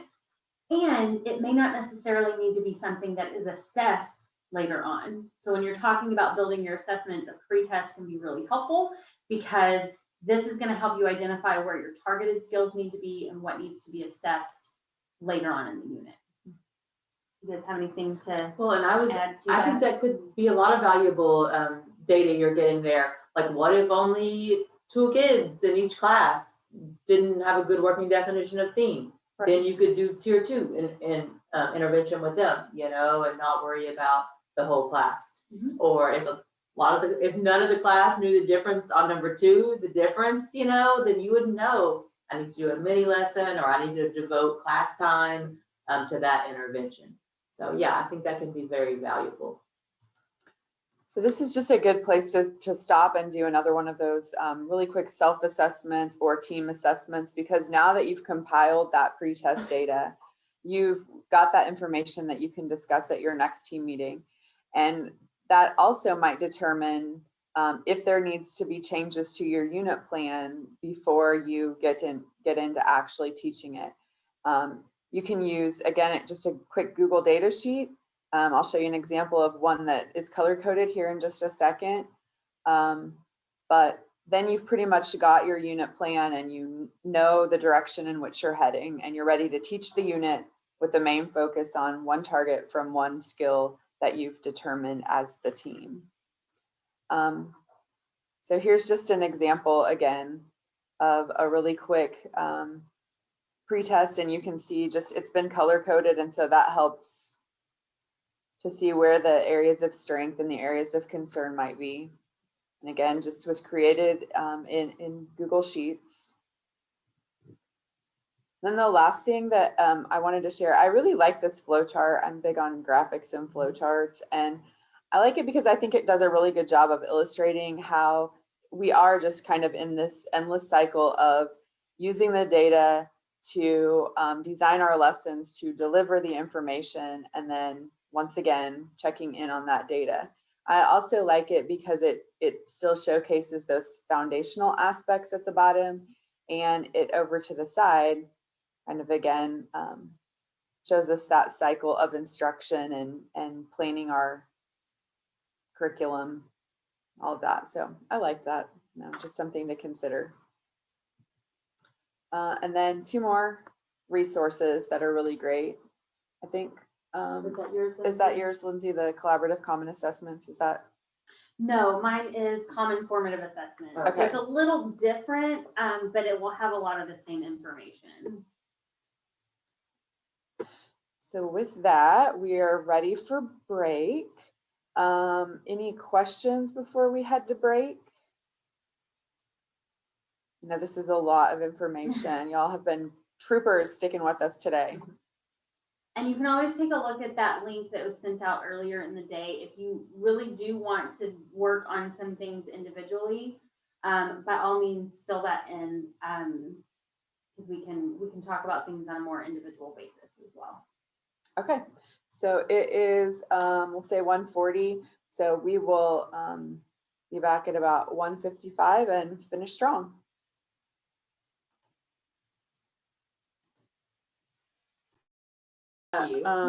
Finish up and talk just a little bit about RTI. And then we have some resources we can share with you and some questions, and then we will be finished for this Monday.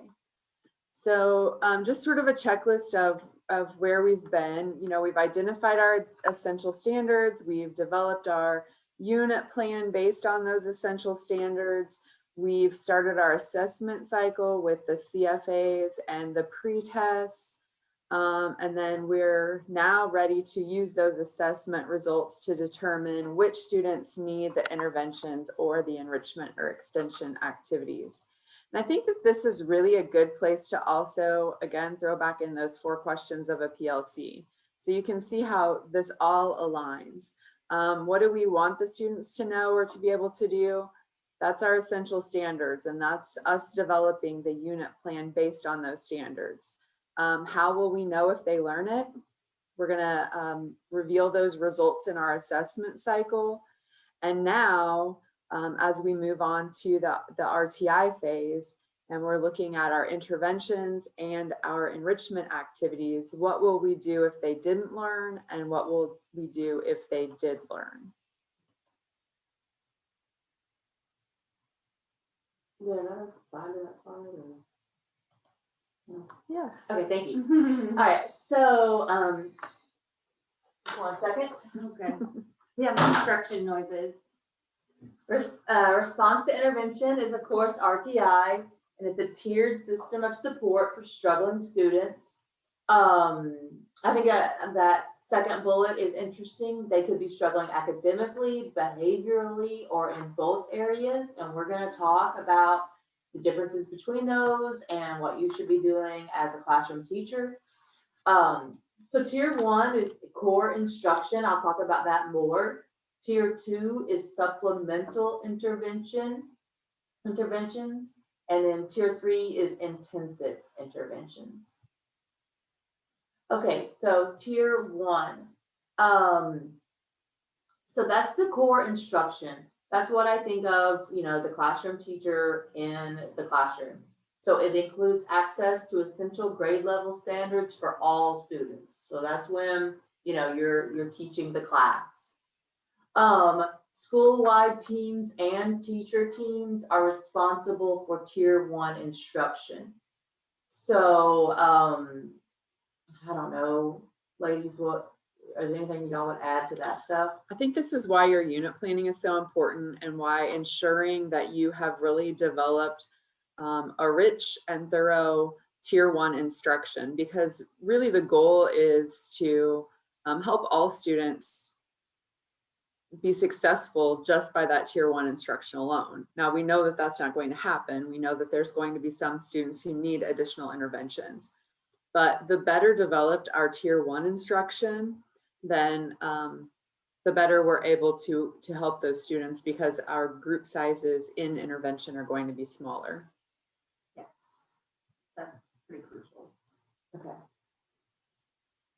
All right, so tier 2, intervention and extension. So this is anything beyond what all students receive as part of tier 1. Of course, we're going to use our CFAs to determine which students need interventions or extensions. Okay, so this is something I think that I was a little confused about for a while. Like I thought interventions and extensions, especially when you're pulling that data from CFAs, I thought that had to be done in tier two. And so I realized in the last couple of years that it doesn't have to be. It can still be tier one instruction. So if like a majority of students are missing a certain area of a CFA or a certain aspect, then that would warrant tier one instruction. There's no need to like pull a million different students in for tier two when really you can accomplish that same thing by just doing it in tier one. Also though, I think another thing, sometimes I'm too much of a rule follower. I think that's where I run into some issues. And I think I thought like all tier two instruction had to be based on CFA data. And then one of our instructional facilitators was talking about how it doesn't. I mean, it can come from like informal observations. So if there's something that I'm noticing, maybe just a student or two per class is struggling with, you know, that could be a tier two intervention right there. Just like, you know, teachers doing what we're supposed to do and making those observations. So it says intervention and extension time should be built into the school day several times a week, and students in RTI should not miss any new instruction. So at Northside, we have an RTI period built into the school day. So I realize that we're pretty lucky with that. I know all schools aren't able to do it, but we do. We have a flex period. Last year it was block schedule, so it was a little bit different. But isn't it like 30 minutes basically? I think so. It's about, yeah, about 30 minutes is our RTI period. And so we have different sessions during that RTI period. Some are enrichment, some are intervention. And so we're able to provide that. I think for this year, it'll be like 4 of the 5 days of the week. I think one day of the week will be like scheduling and behavioral type issues. But then the other 4 days will be for that. So if you don't have a period built into the day, yes, Lindsay, please. So I think that that's probably most of us don't have that RTI time built in. So it's like, well, how do I create that? I mean, you can do something after school maybe, or before school. I don't know. That's not really conducive to most people's schedules. And then that's a lot of extra work. I'm more, let's get something tackled in the classroom. And I know if you've got like 30 kids in one class, that's very daunting. And so one of the things that we rely on a lot is doing station or group work in the classroom. And that allows us to maybe set up different tasks for students to be completing to show that they have a skill or to practice a skill or to, I mean, there are so many different avenues. One of the good things that I think came out of last year's ridiculous school year was that we were kind of forced to learn to use some ed tech tools that maybe we hadn't used necessarily before that will lend themselves to allowing us to do some of this differentiation and RTI in the classroom. One of the resources that my team and I used a little bit this year in kind of trying to figure out how to maybe do some different stations or to group students differently so that we can do that. If you, what is her name? Catlin Tucker, it's C-A-T-L-I-N, Catlin Tucker, I believe her website is just catlintucker.com. She has a lot of resources and configurations for even like blended learning and how you might set up different stations in the classroom where you have students working on things that are going to meet them where they're at and maybe even provide you with the time and space to have intervention with one specific group. And you have those students grouped based on their CFA data or whatever it is that you're recognizing in the class. That is probably the avenue that I would suggest for anybody looking at how do I do this RTI? How do I do response to intervention in my classroom when I've got all these kids and everybody needs something different? And one thing to kind of just throw it back to where we were talking about pacing earlier, I know Amy had mentioned building in flex days. I would also highly recommend leaving some of that space, that flex time for reteaching, for RTI. I know that once we got into some of the nitty gritty last year with my team, we recognized that we would have these great conversations about data, and then we would just kind of leave it to our RTI period and like, oh, well, we'll cover that there. But we also realized that that probably wasn't enough, and we were not giving ourselves enough time in our day-to-day calendar for reteaching or for in-class RTI. So as you're planning your calendars, leave that space in. It's okay. Like, I'm one of those teachers that I feel like I'm very big on bell-to-bell instruction and making sure I'm not just, there are no free days in Ms. Presnell's class. Like, I'm sure there aren't with yours either. And so it makes me really nervous to have open spaces on the calendar, but I need to have that ahead of time because I don't know what that need is going to be till maybe even like a week before. So as I'm kind of long-term planning, I need to have some of those open days, some of that flex time to get some of this RTI in class done. So that's the direction I would definitely suggest if you're sitting there asking yourself, how do I do this? Yeah, and to kind of piggyback off of that last bullet point on that slide, intervention should be given as soon as possible. I think like when you're planning, try to anticipate where students might possibly have issues. And if it's not your first year teaching, you probably can do that, you know? And so you can already have some interventions sessions like set up, like, or, you know, like activities or things that you want to do. And then that way, all you have to do is put the kids in the right spots. So, so that's helpful, but that is something we ran into when we were waiting to discuss data or waiting to build sessions for RTI in our team meetings. Well, it was taking too long. You know, the turnaround was too long between when we looked at the data and then we got the kids into the intervention or enrichment sessions. And so I think some anticipation there is helpful. But then again, it doesn't have to be done in RTI, or it doesn't have to be done in like a non-class time, like with all the stuff Lindsay was saying. You can do it then as well.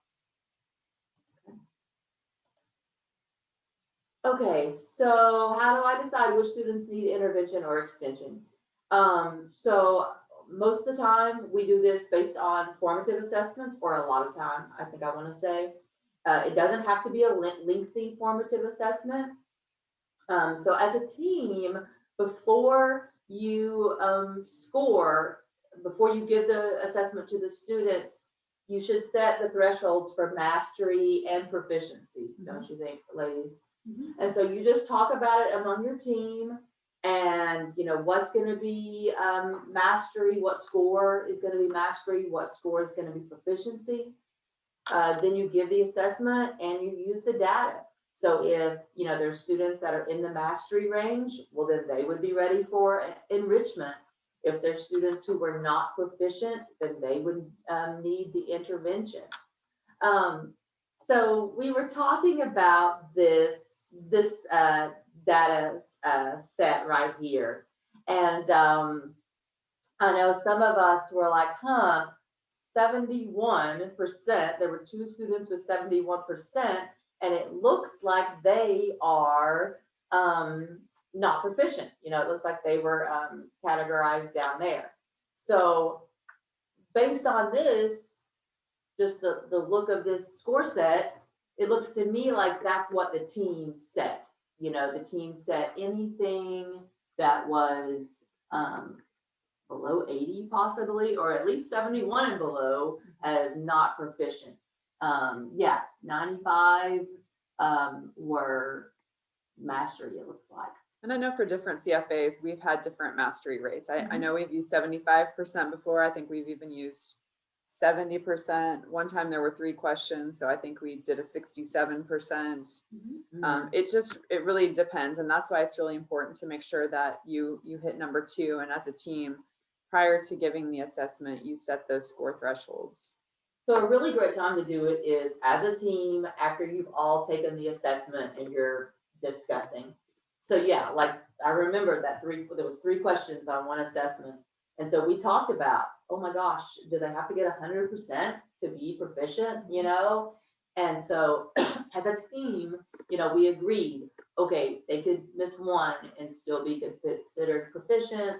You know, they would have to miss 0 to be considered for mastery. Well, and we also had the conversation with this data set too, because Susan looked at it and said, well, if that's only a class of 14 kids or however many are listed there, then that's tier 1. That's just going back and we're going to reteach the entire thing. Whereas if this is just a snippet of a larger class, well, then that would be your kids in the red there would be tier 2. So you can see how there's not a, you know, cookie cutter mold of exactly what this is going to look like. That, I know we come back to this a lot, but those are the conversations you have with your team. That's why this teamwork, this collaboration is so important, because just looking at this, you might come to one conclusion, but if you've had these conversations ahead of time, you've set your mastery threshold, you know how many kids this is affecting, it's going to change how you respond and may end up saving you some time in the long run.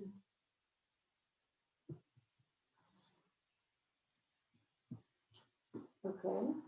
All right. So some more on tier 2. What does RTI look like in the high school classroom? So, and these things are things that I've kind of learned along the way, and they've been really helpful.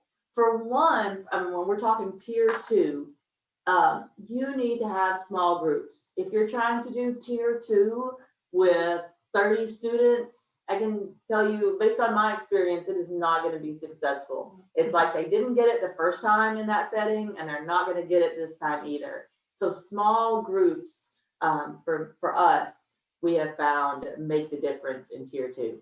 I would say at max 10, Yeah. probably, which sounds really small, but some of our instructional, what do you call them, Facilitators, coaches, yeah. facilitators, have experience in the elementary school as well. And they reminded us, well, remember when you're teaching, you know, in elementary, or if you remember elementary school, when you were in reading groups, they were small reading groups. When you were in, you know, they kind of mastered that at the elementary level of these small group teachings.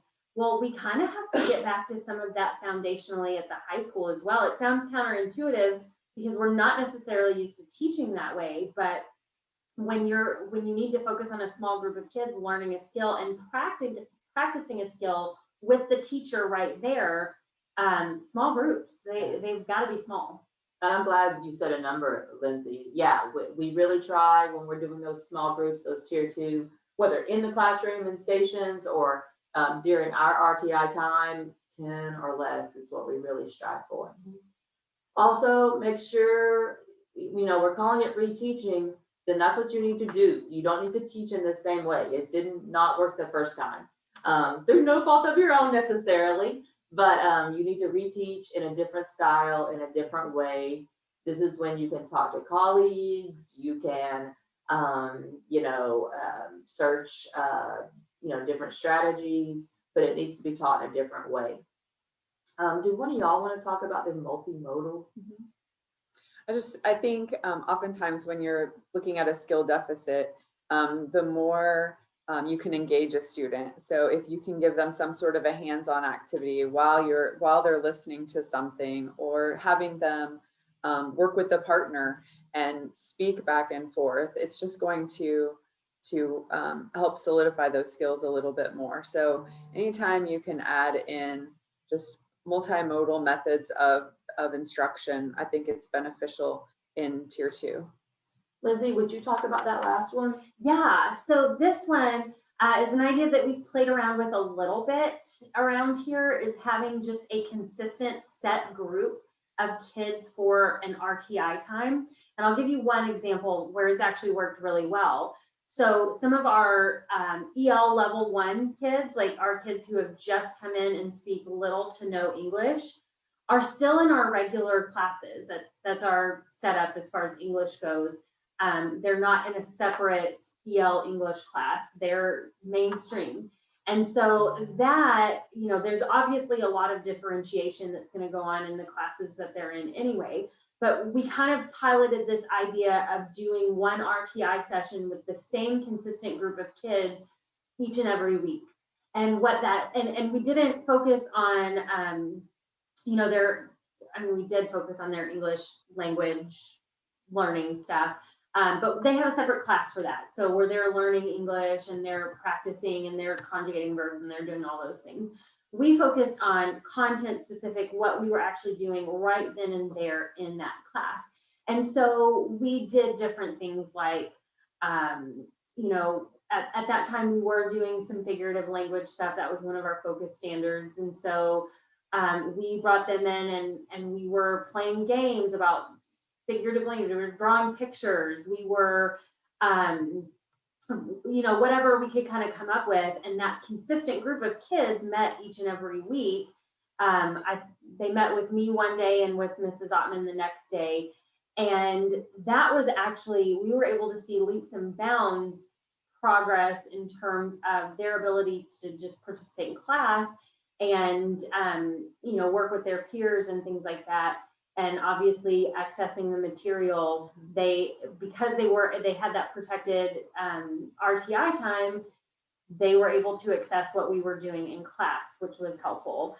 We've done that a little bit. We attempted it with enrichment right before the whole COVID thing happened. We had enrichment reading groups going on. So there's different ways to do it. Just because it doesn't all have to be based on one CFA, you can kind of set a length of time and say, hey, we're just going to have this core group of 10 kids that I'm going to see once a week, or I'm going to work with once a week in my classroom, or whatever. It's always going to be these same ones. And then that's one way that you can approach RTI as well. We also used it to try and front load some material as well.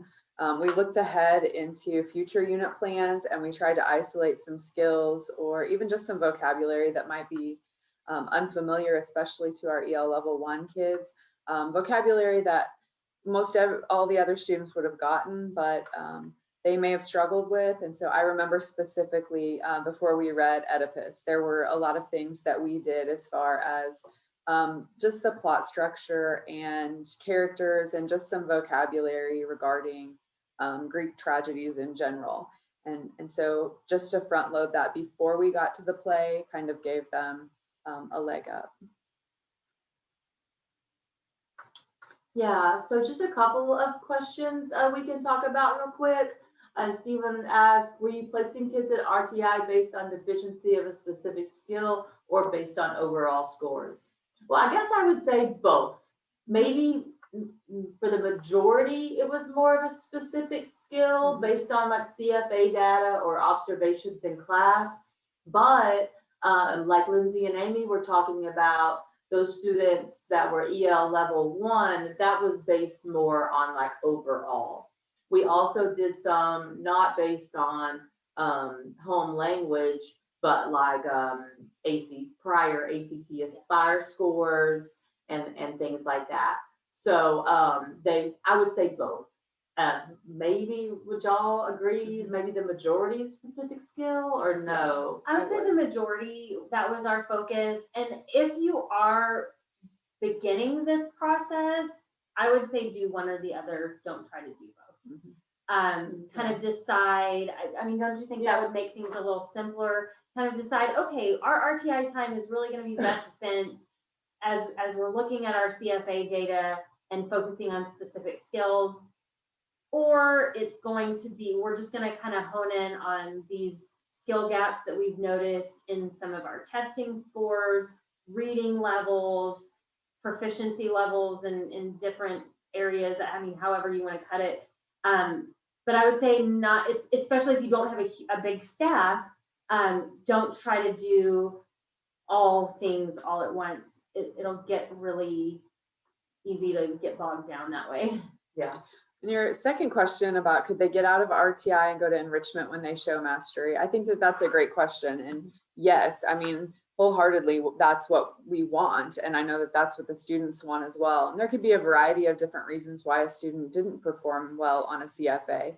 I know we're going to talk about that in just a few minutes as far as behavior, but if they were just not feeling it that day and just went through and marked answers and missed all of them because of that, if they're able to come into that RTI session and show mastery, then yes, we're going to move them out, because ideally that time is best served working with students who really need that individual or that small group instruction in order to fill those skill deficits. And I apologize, I actually had that in my notes to talk about when we were talking about assessments, and I kind of glossed over it. But with your CFAs, those need to be created in a way, and maybe multiple ones created, so that students can reassess. And that is also what some of your RTI time might be spent doing, is reassessing. So, you know, maybe you have a session where you're reteaching, you're playing a game, you're looking at the material in a different way. And then the next session, you're going to reassess, or maybe in a few sessions, you're going to reassess. You're going to give those kids opportunities to get out of RTI, so to speak, or maybe move to an enrichment level. So those skills, as you are planning your assessments, you also want to take a look at what will it look like for students to reassess. And I wouldn't say that would necessarily be the same CFA. And you might even look at specifically, well, where did that kid struggle? And we're just going to assess them on that one particular thing. So again, it's going to get into the nitty gritty of specifically what your CFA is measuring and how you're assessing that. But definitely having opportunities for students to reassess and then moving them in, that's another conversation to have with your team, is how often do we want that to happen? For different skills, different standards, different learning targets, that might look differently. You might reassess theme, or you know, the difference between theme and summary just once within a week, because it's fairly simple. But for something a little bit more difficult, a little heavier, you might reassess that after 3 or 4 RTI sessions and then come back and look at it. It's just really going to be kind of up to you and your team. Yeah, those were good questions. Okay, so more about tier 2 in high school. So how do you reteach? I just kind of glossed over that. It could be any number of things. It could be going over missed test questions. Especially I found if you have really small groups, students are more receptive to that. Whole class, it seems like no one pays attention, but small groups, that seems to work well. It can be with the use of manipulatives. You know, even in a pre-AP classroom, we have used manipulatives before, and it's been successful. Just off the top of my head, we have cut up an essay, and then students have had to put it back together, and it's fairly difficult. Sentences, doing the same thing with sentence structure and cutting up different types of sentences and independent and dependent clauses, and having students move those around and punctuate them correctly.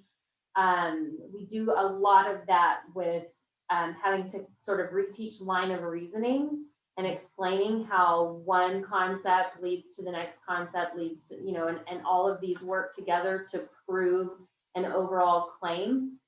That's a huge skill, and that's something that kids struggle with a lot. And so being able to put their hands on it and move things around shows how that, you know, how sentence structure changes, or how line of reasoning changes when you're moving around parts of an essay. We found some success with that stuff this year. Game-based activities or websites with games, you know, especially for us, our RTI time, you know, is 30 minutes or less. So that's has been a really good time frame for some of those things. Reteaching, maybe using like a fairy tale, a popular song, or a children's book where the text is easier or familiar, and that way you can just focus on the skill instead of time spent, you know, reading. Yeah. Then there's tons of educational websites that you could use for reteaching. We mentioned just a few there. I'm sure some of you have your favorites as well, or maybe something new. This summer I did Quizlet Live for the first time, and I really enjoyed that. And I'd done Quizlet before, but never Quizlet Live, and it was pretty cool.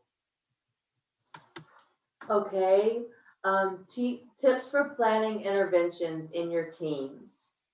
Oh, so something that we have done that's been pretty successful is that we have sent our students to different teachers. And so sometimes we do this as just like a logistical thing, maybe like if Amy and Lindsay and I, we each take a different skill or something like that. And then we parcel out our students, whoever needs to work with that skill. And I don't know, sometimes it's been successful, maybe not with every student, but it's kind of interesting because, maybe I just can't get through to a certain student, or we just don't click, but maybe they really like listening to Lindsay. Sometimes it's kind of like the parent thing. Sometimes, you don't listen to your parents, but if another adult says the same thing, you will listen to it. And so we have done that before.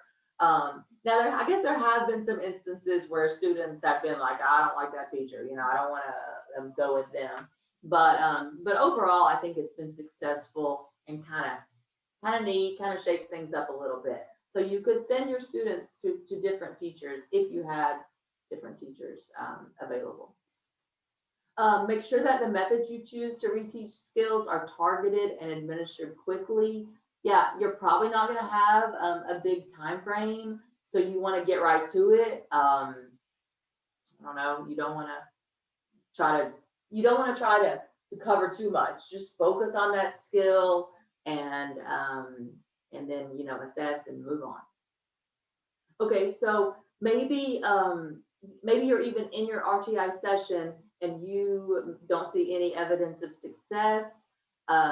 So maybe the next time you meet, try a different strategy. Or if you're capable enough and you can switch on the fly. I know I have been in RTI sessions where I'm like, okay, this is not working, and then just scrapped it right then and tried something else. So that's where you really have to use your powers of observation. We're not just doing it to do something else. We're doing this intervention to reteach the skill. And if it's not working, then quit doing that and move on and try something else.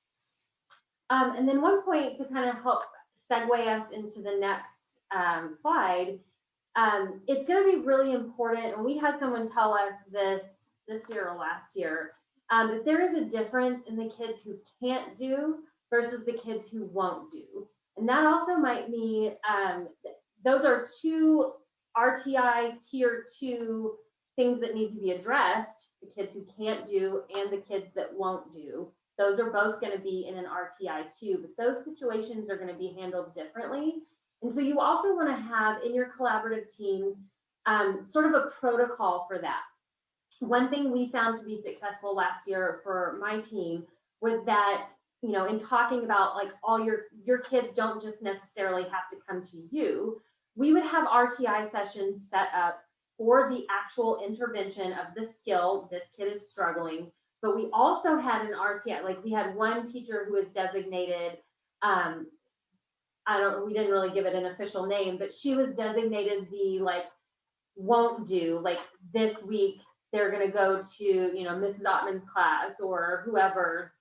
And during that RTI time, she's going to take a look at what work are they missing? What do they need to do to even show whether or not they can't or won't do something? And then they're going to create a plan for actually getting that stuff accomplished. Being that we have, we've planned this together, we have similar pacing, we can also have those conversations. So I know that what's happening in my classroom is very similar to what's happening in another teacher's classroom. So I know what that kid is supposed to be working on. I know what assignments or assessments that kid needs to have completed in order to show all of us that he or she has that skill or does not have that skill. But unfortunately, and I know we all ran into this last year as well, some kids had not yet even completed enough that we could even make that distinction. So at that point, it was really more of a behavior intervention that we needed to make as opposed to a skill intervention. And I just want to be really clear, those are two totally separate things. And when we're talking about RTI, they need to be treated separately as well. Okay, so this is what Lindsay is talking about, the behavior interventions. So students who need behavior interventions can be identified by teachers or counselors or whoever notices it. So if students aren't coming to school, if they're not completing work, if there's attitude issues or disruptive behavior in the classroom, those behaviors need interventions, but it's not skill interventions. So those behavior interventions need to be led by qualified people like counselors, paraprofessionals who are trained to do that, speech language pathologists, possibly librarians and other people. So like Lindsay was saying, you know, make sure the intervention is appropriate. Are they struggling because of an academic issue or a behavior issue?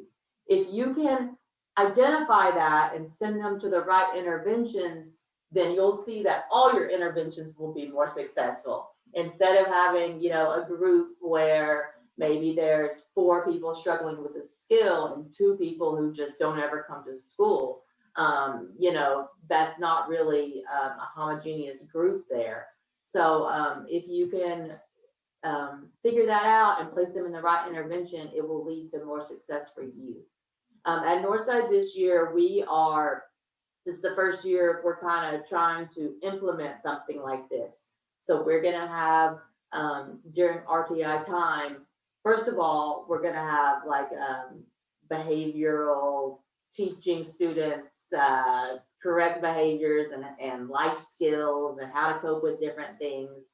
And then if we notice that students are struggling with one of those skills, we're going to refer them to the appropriately trained staff at school, and they'll go to that intervention at some point during the week. So we're all pretty excited with this because, you know, I'm sure if you've taught for any amount of time, you have probably mixed the two. You know, you've probably had groups where, yeah, some students were struggling with skills and some students were, it was behavior. And so we do need to separate that out. So Alicia said that they piloted a program last year with a dedicated enrichment time for 7th graders. And we had an intervention group for behavior as well. Yeah, and you know, I think to us adults and teachers, sometimes that behavior stuff seems like it's common sense, but many students need to be taught, you know, appropriate behaviors, appropriate responses. I know in our pre-AP 10th grade class this past year, we taught students at the beginning of the year how to email their teachers. And we noticed a difference. They just didn't know. They just thought, you know, it was okay to email teachers like you're texting. And so when we told them, no, that's not really appropriate, then they responded and they did it. They tried to do it the right way. Most of them did. So I think that's great. Alicia, I'm curious, would you be comfortable just giving us a little bit of feedback on that, how that went? If you thought it was successful or what you might share if you were doing something differently?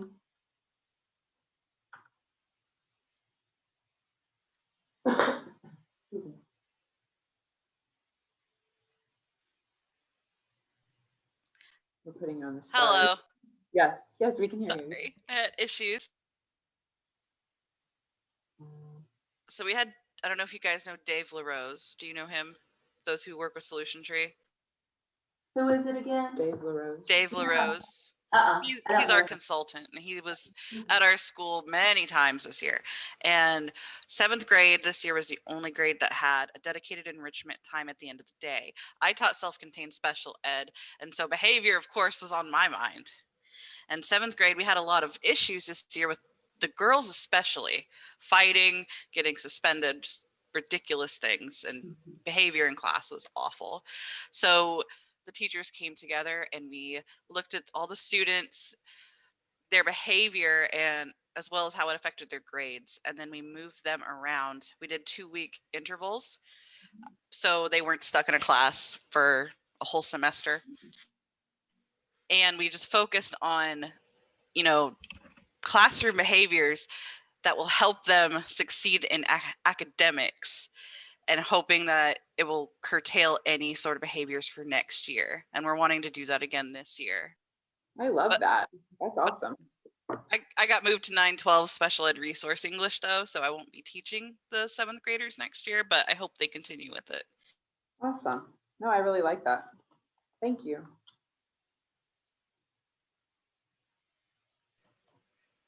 Yeah, and like I said earlier, it's funny. I think we just assume that students know how to act in the classroom and how to talk to teachers and how to do all these things.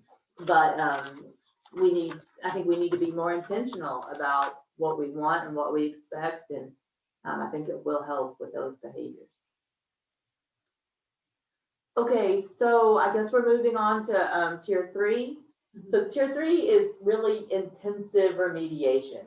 So it's students who come to us in need of help with those essential skills or behaviors that really need a lot of help. So since tier 3 students are in need of the most support, it'll probably be other staff members who are administering that training. It probably won't be the classroom teacher. And so I know that, like, Northside, of course, we're a big school, so we have like reading and literacy facilitators. Of course, there's math facilitators. We have like the extra staff to do a lot of that. We have the dyslexia specialists, and so that's really nice for us. And I don't know, smaller schools, I think you guys have those staff as well, probably just not in the numbers that we have them. And then intervention teams, like I said, this is kind of the first year that we have well, would you consider last year, did we have an intervention team? Or just the WIN? I mean, we had a team that did our RTI period, I guess. And I think this year we kind of have a behavioral intervention team. So I think for the classroom teacher anyway, it's just making sure you're identifying those students who really need that intensive remediation and making sure they're getting the help. And documenting those strategies that you've tried, not only in tier 1, but tier 2 as well, so that as they move through the process into tier 3, you've just got that documentation to show the things that you've tried. Absolutely. All right, and last, we just have a little graphic. Again, the top being, hopefully you're snagging the most students with that tier 1 instruction, that rich in-classroom instruction, both behaviorally and academically. And then tier 2 is going to be a little bit more scaffolded. It's going to be some targeted interventions or enrichment extension activities. And then your tier 3 is going to be more intensive. Awesome. So that really brings us to the end of everything. We have just a few resources, and again, plug Learning by Doing, Taking Action. Lindsay's book was the Common Formative Assessment. Yeah, she'll hold it up. And then Yeah, and Lindsay was our team leader in 10th grade and really kind of led us through that book. And our 10th grade team was really strong. So I think that would be a great. This book was great. Common Formative Assessments, a toolkit for professional learning communities at work. It's linked in the slides as well. I highly recommend it because not only does it have a lot of great information, it also has a lot of reproducible forms, and it's a great toolbox to start. I don't think you necessarily need to use every single thing in it, but it's going to be a great place to start if you are not really sure. Yeah, I'll hold it up again. It looks like this. It is by Kim Bailey and Chris Jackisic. Thank you. We're taking a guess. Yeah. And then I just think through project collaboration also, everything that we went over today was kind of an overview and very general, but if you have specific questions for your school or your district, we are able to kind of tailor some feedback to you specifically. I think that post or that website was shared earlier as far as how to reach out there. Mhm. Thank you, Susan, for sharing that again. Yes, Down in the thank chat. you. Good. And then here, I'll go ahead and put up our email addresses if you just have quick questions. But again, I think that link that Susan shared is going to be your best bet as far as getting targeted support and questions answered. Any other questions? I think we'll turn it back over to Susan. Yes, no, we just thank you so much for joining us today. If we can be of any help to you through our statewide collaborative teacher teams, please reach out to us. That's why we are here. And we're really looking forward to growing that project this next school year. We will be uploading this webinar to that page, to the Project Collaboration webinar page, and we will try to get a PDF of the slides up there as well so that you guys will have access to the presentation. So if there's no more questions, I guess then we can wrap it up. But thank you guys so much for being willing to share your expertise and your insight, because I know it's been so helpful to so many. Thank you. Yes, thank you so much. Having hope. Okay, we'll see you guys next time. All right, thanks. Bye, guys.